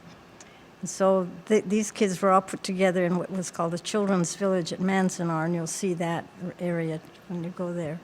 And the people who took care, there was two social workers, a man and a wife, who were sort of the managers of the children. And then they had people, mostly teenage girls, who stayed on, who grew up within the orphanage system with this group, and they stayed on to help in the camp to take care of the younger children, because some were still in diapers and, little kids that needed help. So there's a whole story about that separately. And the kids who were in that group of orphans have stayed together sort of because they don't have anybody else to go to. They don't have a family to go home to or have memories or anything, and so they've continued on. What a rough life, man. And they kept There's the a children. lot of stories like that they come kept out the from the children, the orphans, separate, even in the camp. They didn't go to the schools like the regular kids did. What was the intent? Why do that? I don't know what the intent was, but they kept them separate, maybe because of pressure. I don't know what the Japanese attitude is about orphans who don't look like you, because they were mixed race kids. Some of them were black and white, some of them were brown and white, some of them were all Japanese, but they were all kept together. Wow. What was the relationship like between you guys living in the camps and like the guards and whatnot, the military people that were responsible for, I don't know Well, how to describe my thought. I think, like, for me, because my mother kept us so close to our own apartment, I didn't really know what was going on, other than we were under armed guard. But where we lived, we weren't close to the barbed wire areas. So, but my husband remembers, The guards just kind of didn't- talking to the guards. The and guards don't come into the camp per se. They're out there where their guard area. They have guard towers. I and have they one man story them. about Hart Mountain and the barbed wire fence, and that was just as the camp was opening up and so forth. We were getting into cool weather as school was starting, but the first snow came in early October, and everybody locally said this was an early snow. There was enough snow on the ground that all the Japanese kids got excited. Well, nobody had any winter clothes, so they were kind of cold. These are California people Yeah, here. the yes. California kids. We didn't Boy. get a clothing. They told us we were going to get a clothing allowance, and eventually they gave us $2.50 per child. But what these children did was, they were so excited to have a fort and snowball fights and everything like that. And the barracks are pretty close together, not really far enough apart so the kids can get a good running head start and do the snowball fights. So they went closer and closer to the barbed wire fence, crawled under the fence, and started out into the prairies. And this is when the soldiers came down out of the sky and rounded up 32 of them. Wow. I think the youngest kid was 11. And so anyway, they were all taken down to the brig. And then the military guys, had to go around to each one of the houses. Since there's no telephone, they had to go around to where the kids said their parents lived. So they invite everybody down to the brig, and they made this big show of fear to the families and to the children. Anybody who goes out of here, without a pass that says you have okay from the guards, you're going to get shot. That's what they wanted parents to hear. That's why they went to call on them. Yeah. And a guy wrote a thesis, his master's thesis on this. That's why I read this somewhere. And then I lost the book. and part of your memory. And part of my memory. But Carol, you said your husband interacted with the guards at Well, Tule Lake. his family stayed in Tule Lake for the duration, so he was there for about 4 years.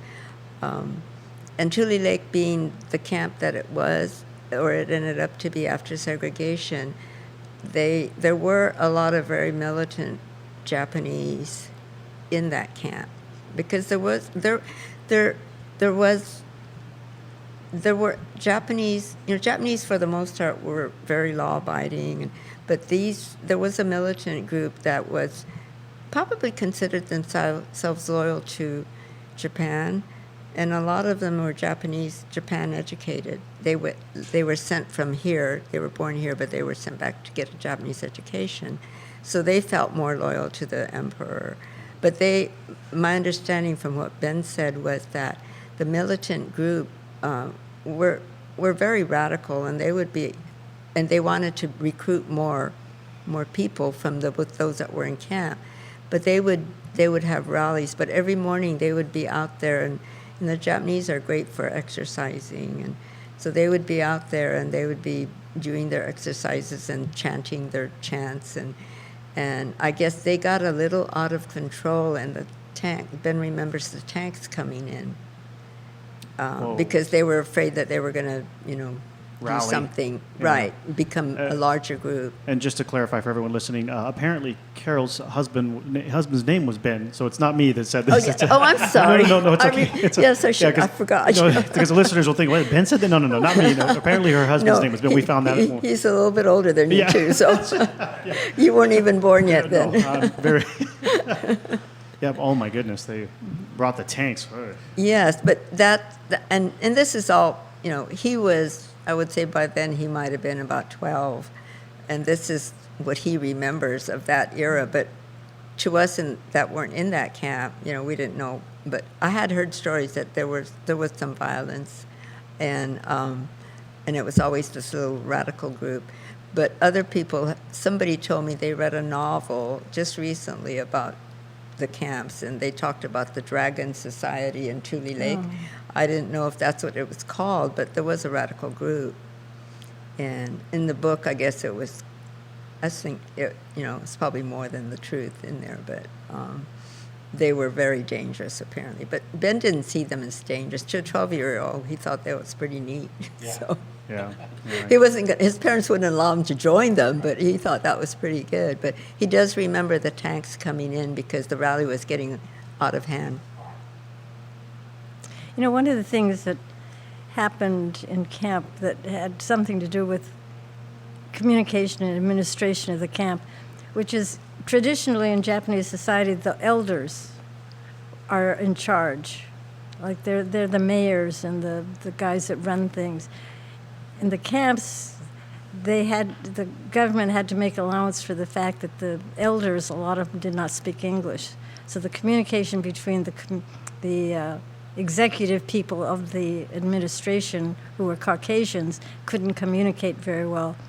And so that meant that what happened in our camp, at least, was that there were guys like my father who were elders, and they were also elders and leaders in Hollywood, and they continued to be maybe a leadership.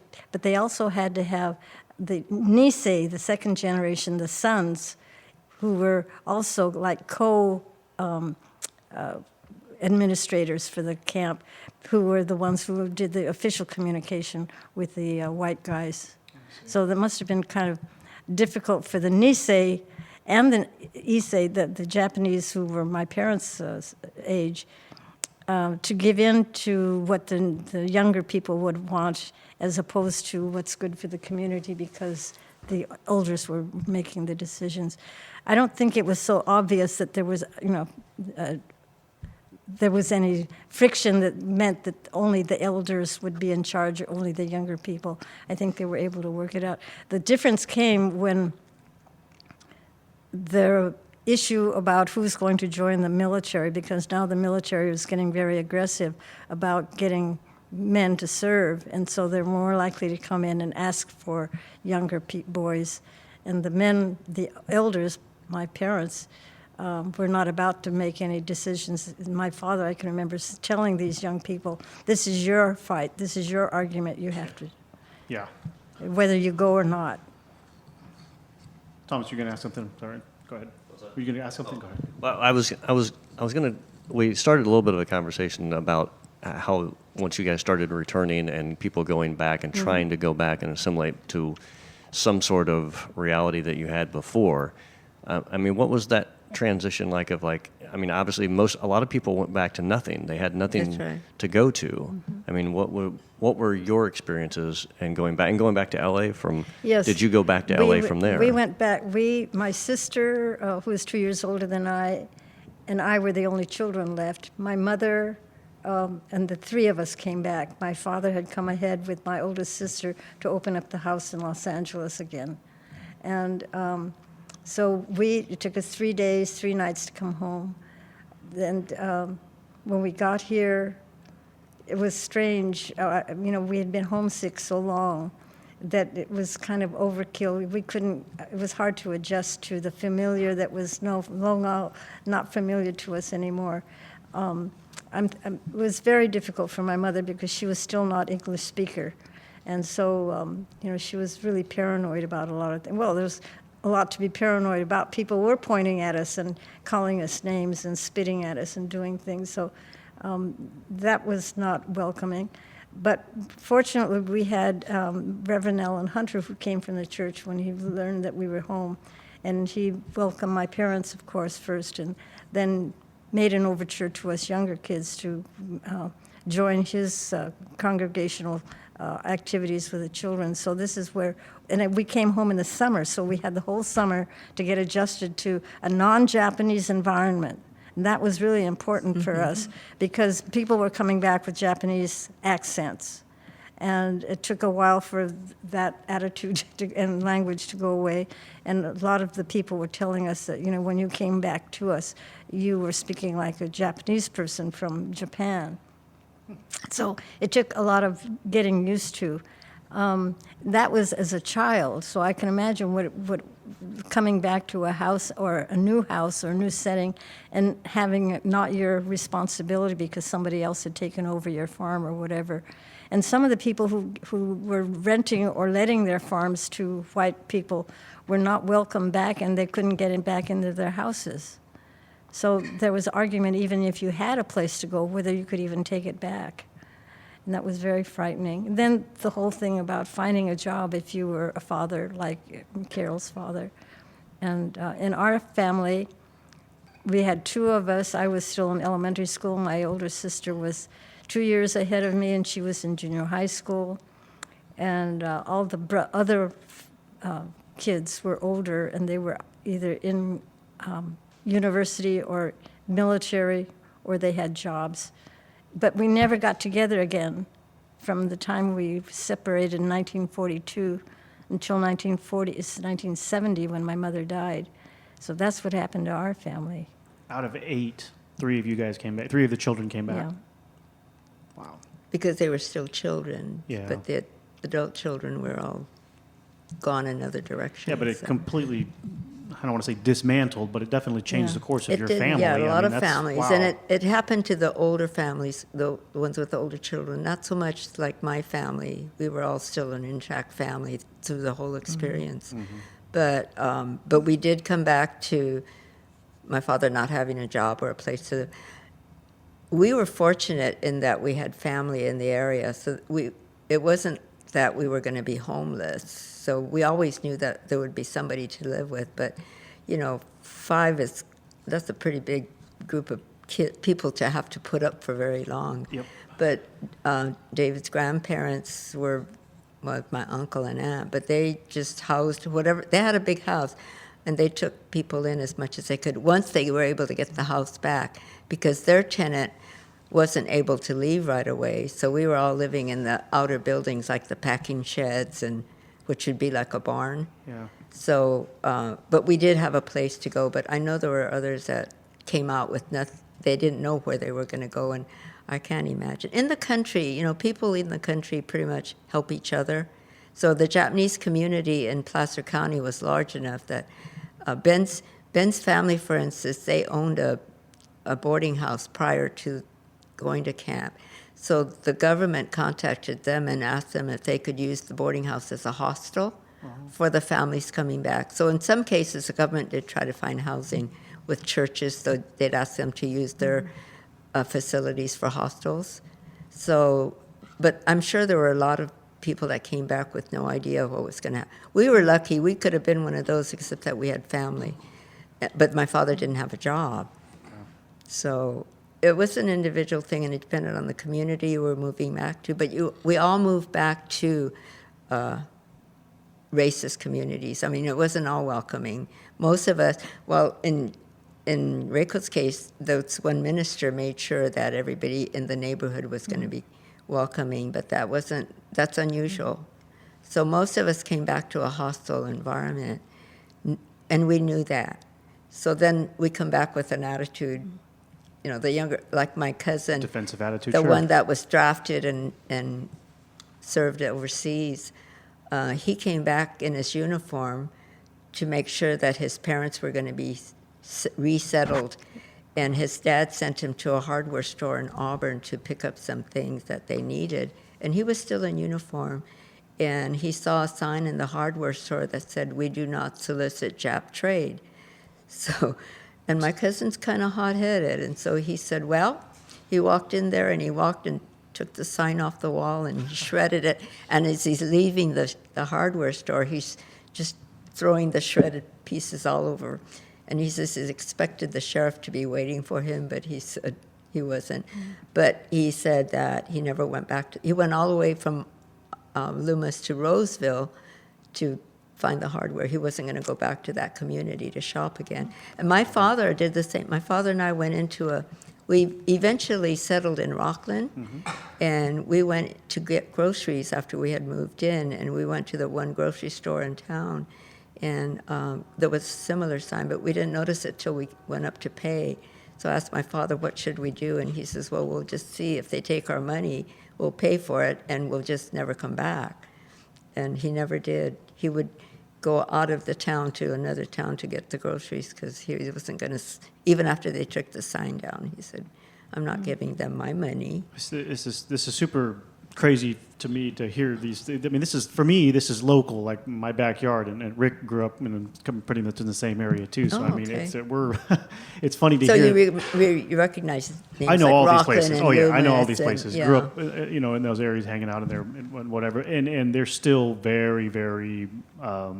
They're still very, very prominently white. Still very, very prominently. Well, that a certain happened because demographic. there was a large Japanese community in Placer County, but when we came That back, I didn't know. I did yeah, not there know that. was because of the agriculture there. Okay. There were a lot of ranches. And but do you know when what? we came back from camp, the families came back. Most of the families came back, but when their kids went away to college, they didn't come back, and so that's the Placer that you know now.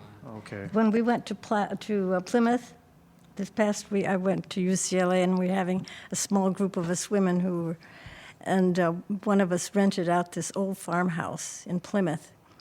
And so I had asked that when we had a tour of Sutter Creek, and the historian had no idea that there were Japanese that lived in the area prior to There World- probably was a few, maybe.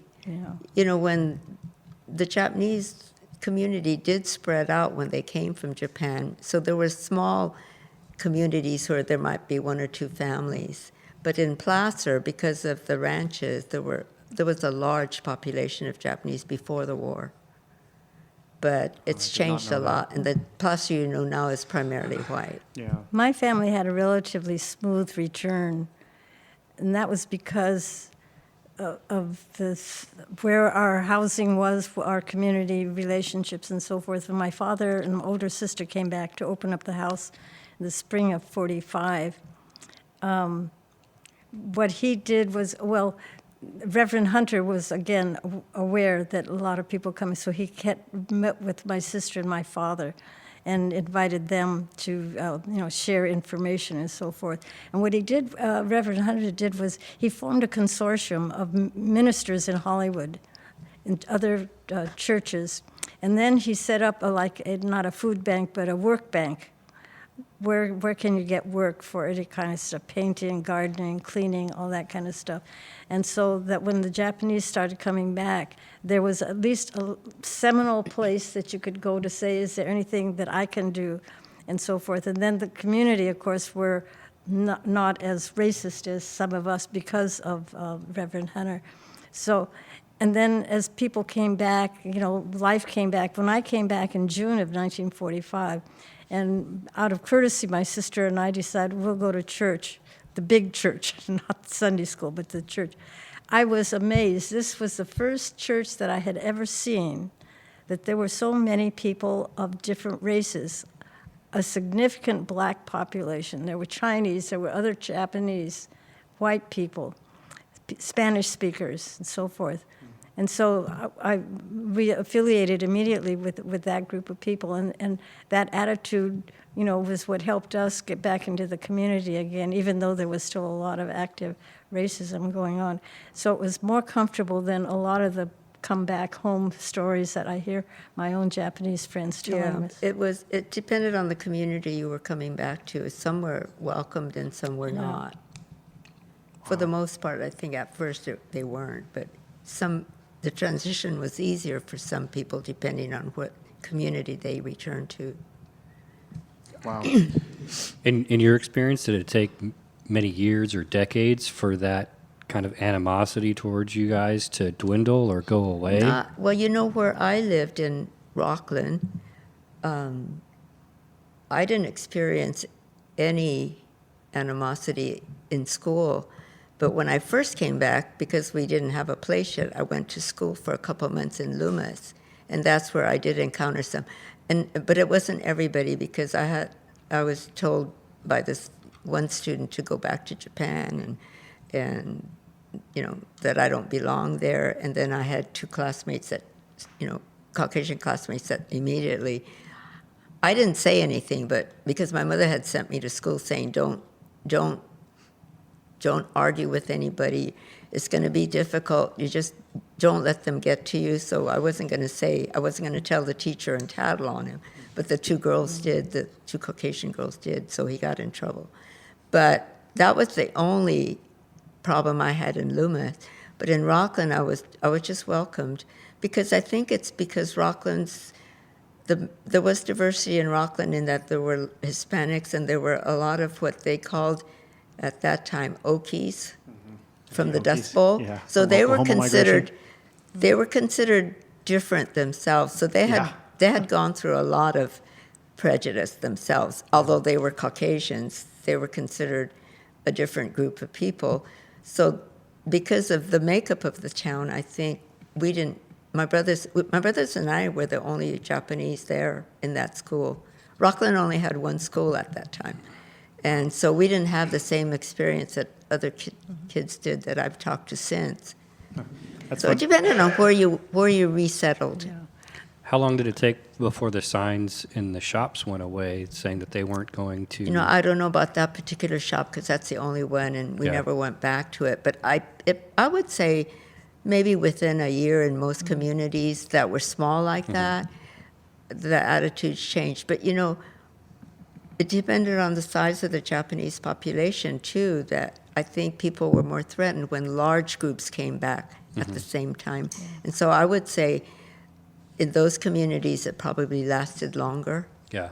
Well, first day at school, I think, was frightening for all the Japanese kids, even the college kids, to go back to a campus that might... But we had because we were going to school in an all-Japanese community, and then you have to go back and be in a community where you're the minority. When I got back to school, I was dreading that first day.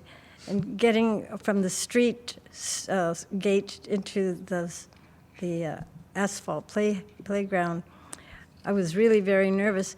But I noticed there was a teacher on playground duty who came toward me. I think she recognized that I had registered to start 6th grade.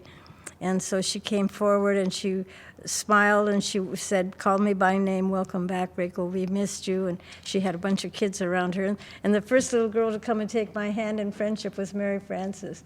So that's part of my Mary Frances story that I tell the children. And so they always want to know, whatever happened to Mary Frances? Well, for 20 years, 25 years, I was 75 years before I saw her again. And even that was a rigged, reunion. It was very unusual. Then the kids said, "Oh, now I can tell the children what happened to Mary Frances as a girl." She finally met her. Yeah. I asked Mary Frances what are you doing in your retirement? Because I wanted to find out what kind of a person she might be. And she said, well, I'm doing Alcoholics Anonymous counseling. I'm even going into the jails to talk with the ladies about it. And she also was doing counseling for hospice families. That takes a lot of skill. Yeah. So I figured, that's the way she was as a child, is this outgoing, because her Uncle Bill wasn't any person that was friendly. She didn't obey her parents either, Yeah. because she was just Yeah. told to stay away from you. So That's that meant right. she was She she was- was that I special asked person her, from the beginning. I asked her not long ago, why did you continue to have contact with me? And she said, well, I've always been strong-headed. If I wanted something to do and my parents wouldn't let me, I still did it.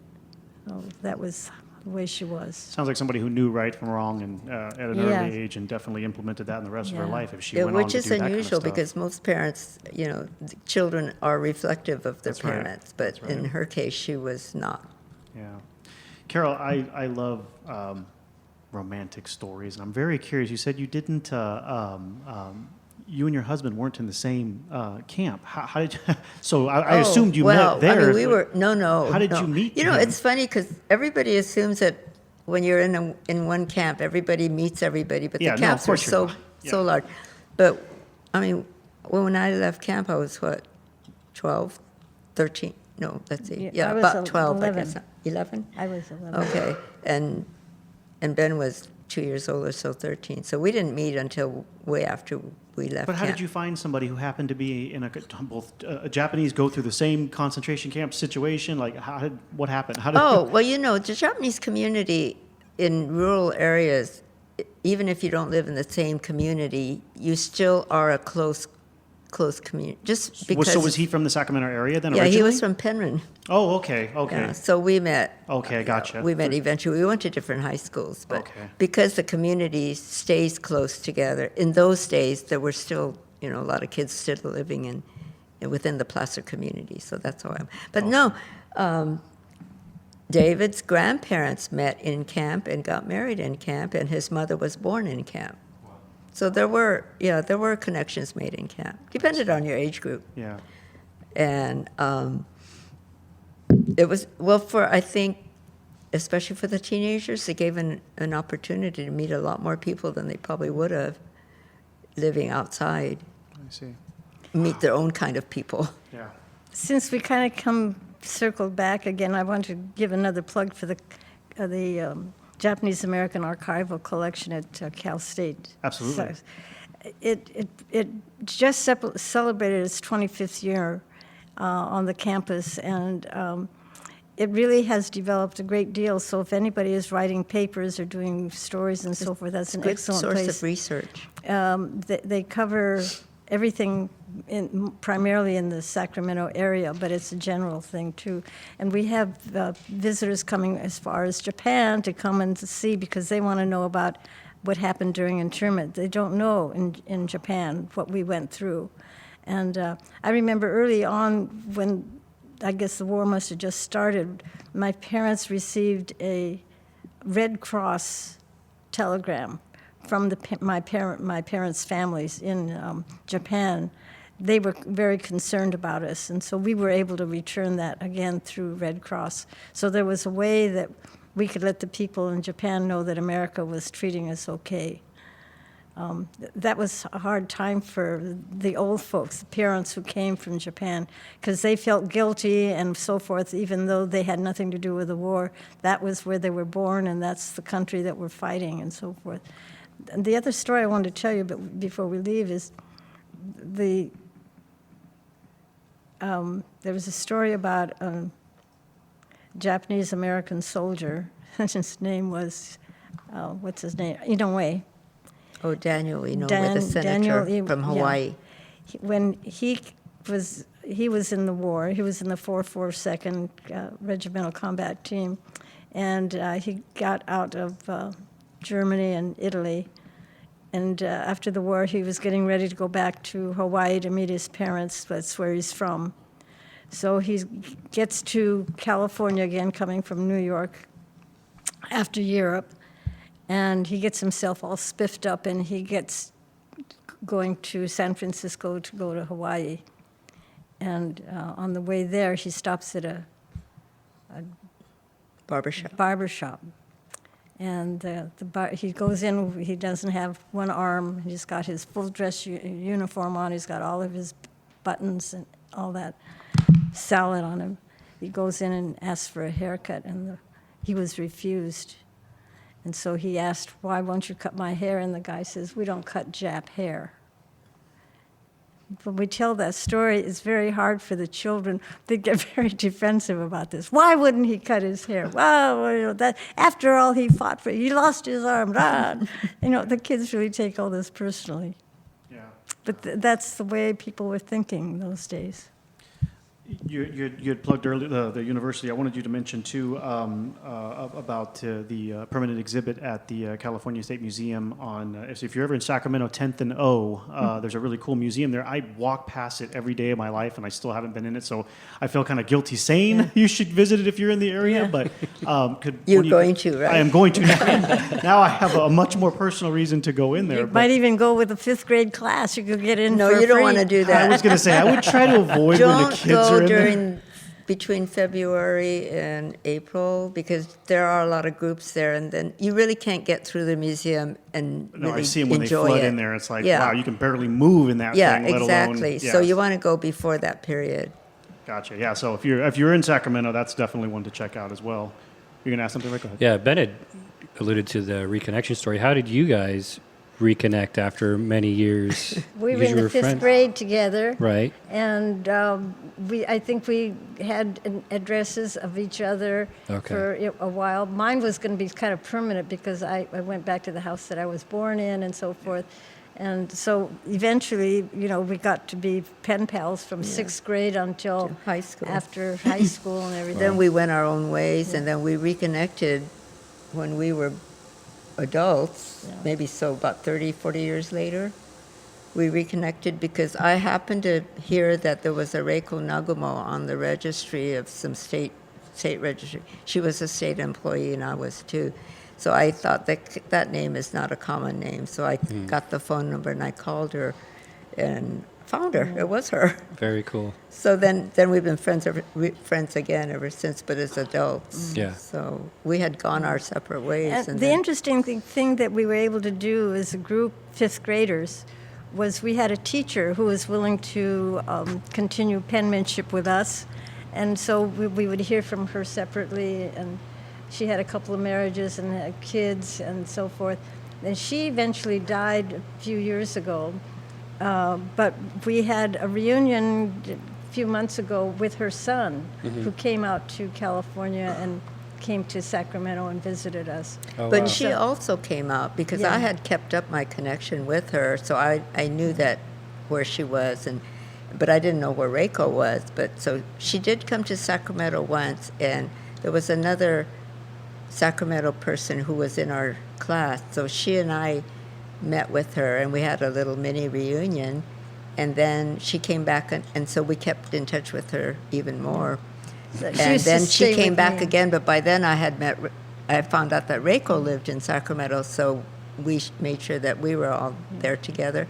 And so she came back twice after that with Reiko and all of us. Well, not all of us, because there's about 5 of us that were in the same class in Sacramento, but there were only 3 of us that were able to meet with her. Yeah. But she, when she came the first time, as a child you don't ask questions, but as an adult, I asked her why she was teaching at Heart Mountain, and she said that the Quakers recruited her. It was her first job out of teachers college, and I guess she was glad to have a job, but she was from Wisconsin, had never really lived outside of Wisconsin.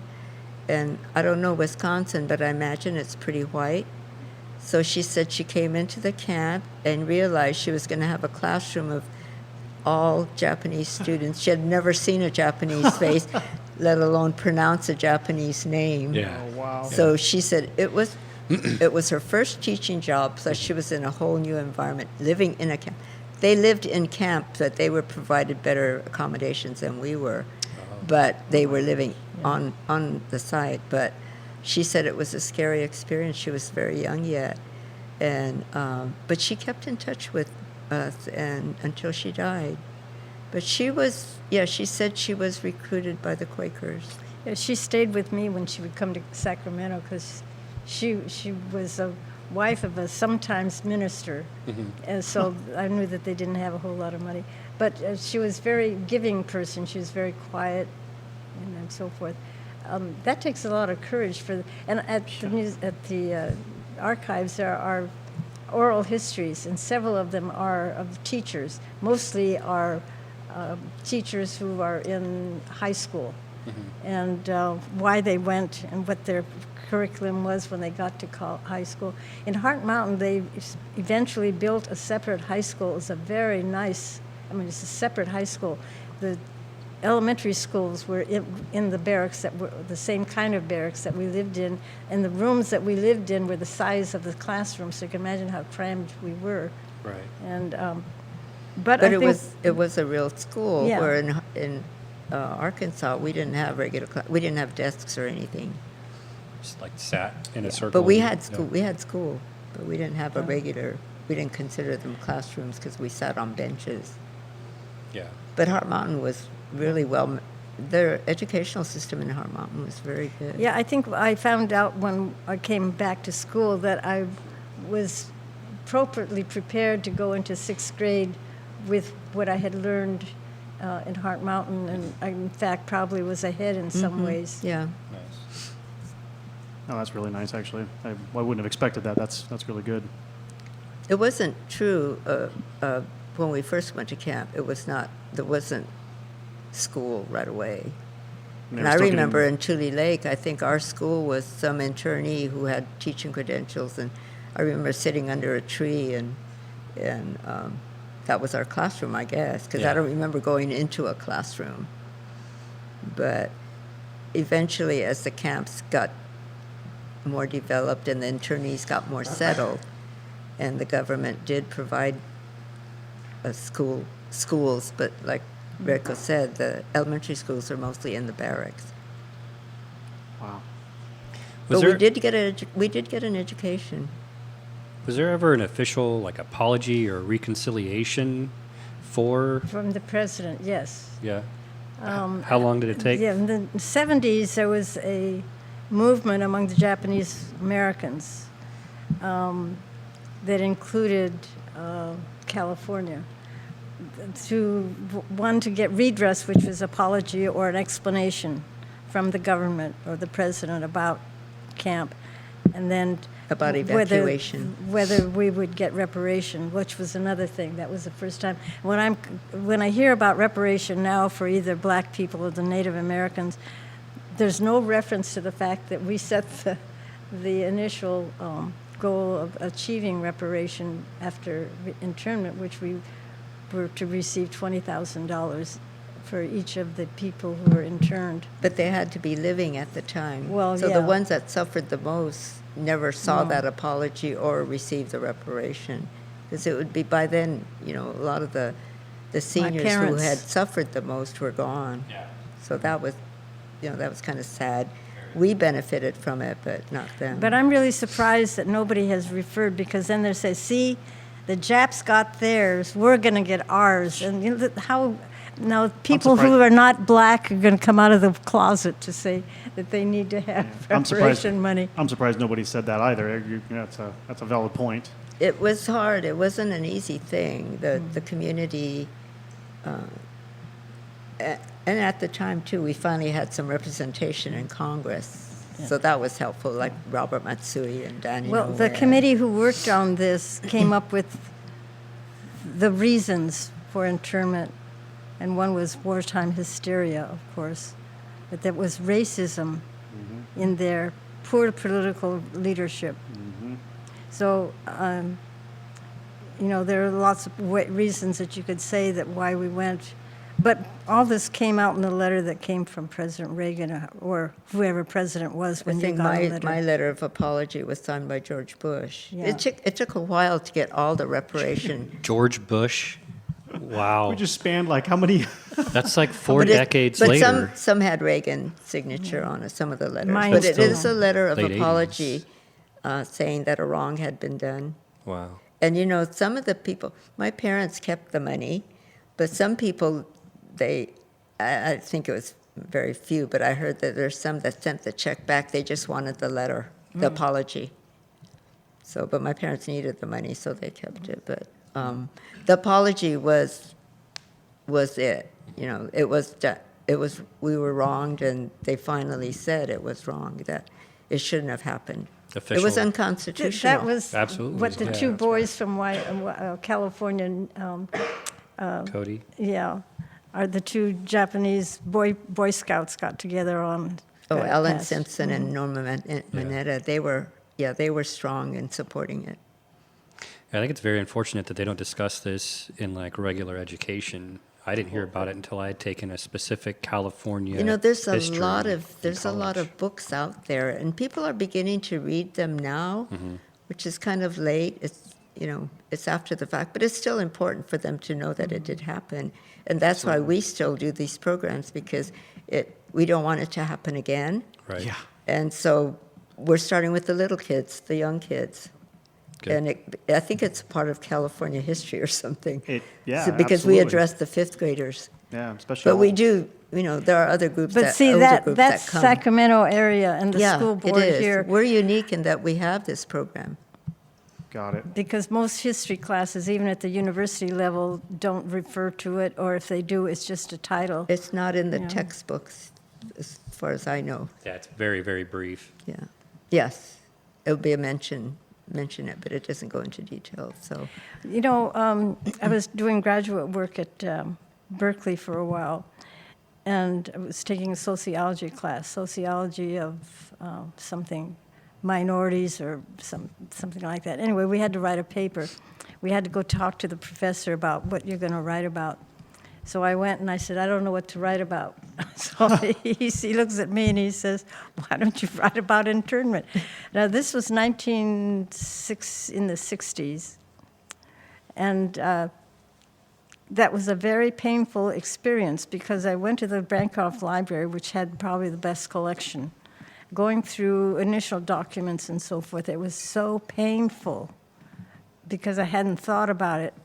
And then to have to write, I don't even know what I wrote. So those things that you think you put away, they come out of things up here and it starts bothering you. I think your age makes a difference Yeah. too, because as you get older, you realize that it really was a bad thing. Yeah, you just adapted better to it when you were young. I can see You that. do, and you take it in your stride. But then That's when right. when you're older and you think about what happened, then you realize. Yeah. Wow. My father was able to make a very good return to work. He was 52, 54 55 when he came back to California. And he was able to, through Reverend Allen Hunter, he had some people who needed a gardener, but he went back to the same people that he had started before and is already established a friend relationship, and everybody was glad to see him back. In fact, he even recruited his same Mexican workers. Mm-hmm. He still was speaking Spanish. Mm-hmm. So, he had to have some guts to do that because he could have been turned down. Or worse. Yeah. Wow. Ladies, this has been amazing. We're approaching 3 hours now. Well, with us, to over 2 hours, but then there'll still be the additional part we haven't. We're actually recording the interview first, then we'll record the introduction part. But anyway, yeah. Wow, and there's so much more to expand on here. This is awesome. Thank you very much, both of you, for coming and sharing this with us. That's, We like to do this because we want people to be aware of this, and then maybe from us saying a little bit about it, there's so many books out there. There's a lot of things online that you have access to. Yep. So, and it is a part of your history. So, And that's why we wanted to It's cover our it. history, but it's also your history. Yeah, and that's exactly why we wanted to cover it, because how many people are actually aware of this? I know from Exactly. our generation and on, not many. Well, and hopefully more going The forward. program that Reiko and I are working in, I've already aged out, so Reiko's still doing it, but there's a younger group that are coming in behind us that are starting to become active in it as they have the time. And maybe it was their grandparents that were interned, but they're making sure that it's still going to be, the program will continue. Or maybe just genuinely inspired. But we also have some Caucasian volunteers. That's what I'm saying. People who Yeah, just you don't have to have been interned to be able to tell people about it. The university is also using the collection as a tool to do any kind of research. What do you do? What are the basic steps? So forth. What's the primary source? And so the archivist, Julie Thomas, goes into what a primary source is. And we have it. We've got the diaries. We've got the letters. We've got, all these things, the artwork, the original documentation. All that kind of stuff. And the kids are very interested in it. And so I often get to meet with fifth graders who are writing a 10-page paper. And, and then they want to, tell people about it. One child came with her father, who was a lawyer, and after I talked with her and showed her some of the stuff that we had, and he asked an interesting question, which was, did you find anything of positive experience in the camps? And I said, yes, for me, because we were a Christian family, and most of the activities in camp are on the Buddhist calendar, like the Bon-Odori and the things like that. I learned more about the Japanese part of my background by going into a Japanese community and hearing Japanese all the time and then going by a different calendar and so forth. Wow. So that was the only positive thing. Well, plus the good friends that you meet. Yeah. But, yeah. Oh, that is, wow, that is a surprisingly positive side effect. Mm-hmm. Interesting. And a good note to leave on. Thank you. Thank you very much again. Okay. And, that was. We hope everyone found that. Wow, I'm blown away. I'm still trying to process all of this. Hope you guys found that interesting, and we'll see you next time. Thank you. Show notes and other info can be found at our website, greatdistraction.com. The Great Distraction is listed in iTunes, and we greatly appreciate it when our listeners take the time to look us up and leave us a 5-star rating and review. That helps our show grow and motivates us to continue producing content. If you'd like to get in contact with us, you can do so using the email address, greatdistractionpodcast@gmail.com, or via our website. We're always interested in hearing any thoughts, comments, or questions from our listeners. Keeping up on the latest from us can be done in several different ways. You can add us to your favorite RSS feed tracker. The link is available on our website or in iTunes. Or you can also follow us on Facebook and Twitter. Just search for Great Distraction, one word, no space. As always, thank you for listening, and thank you for all the support.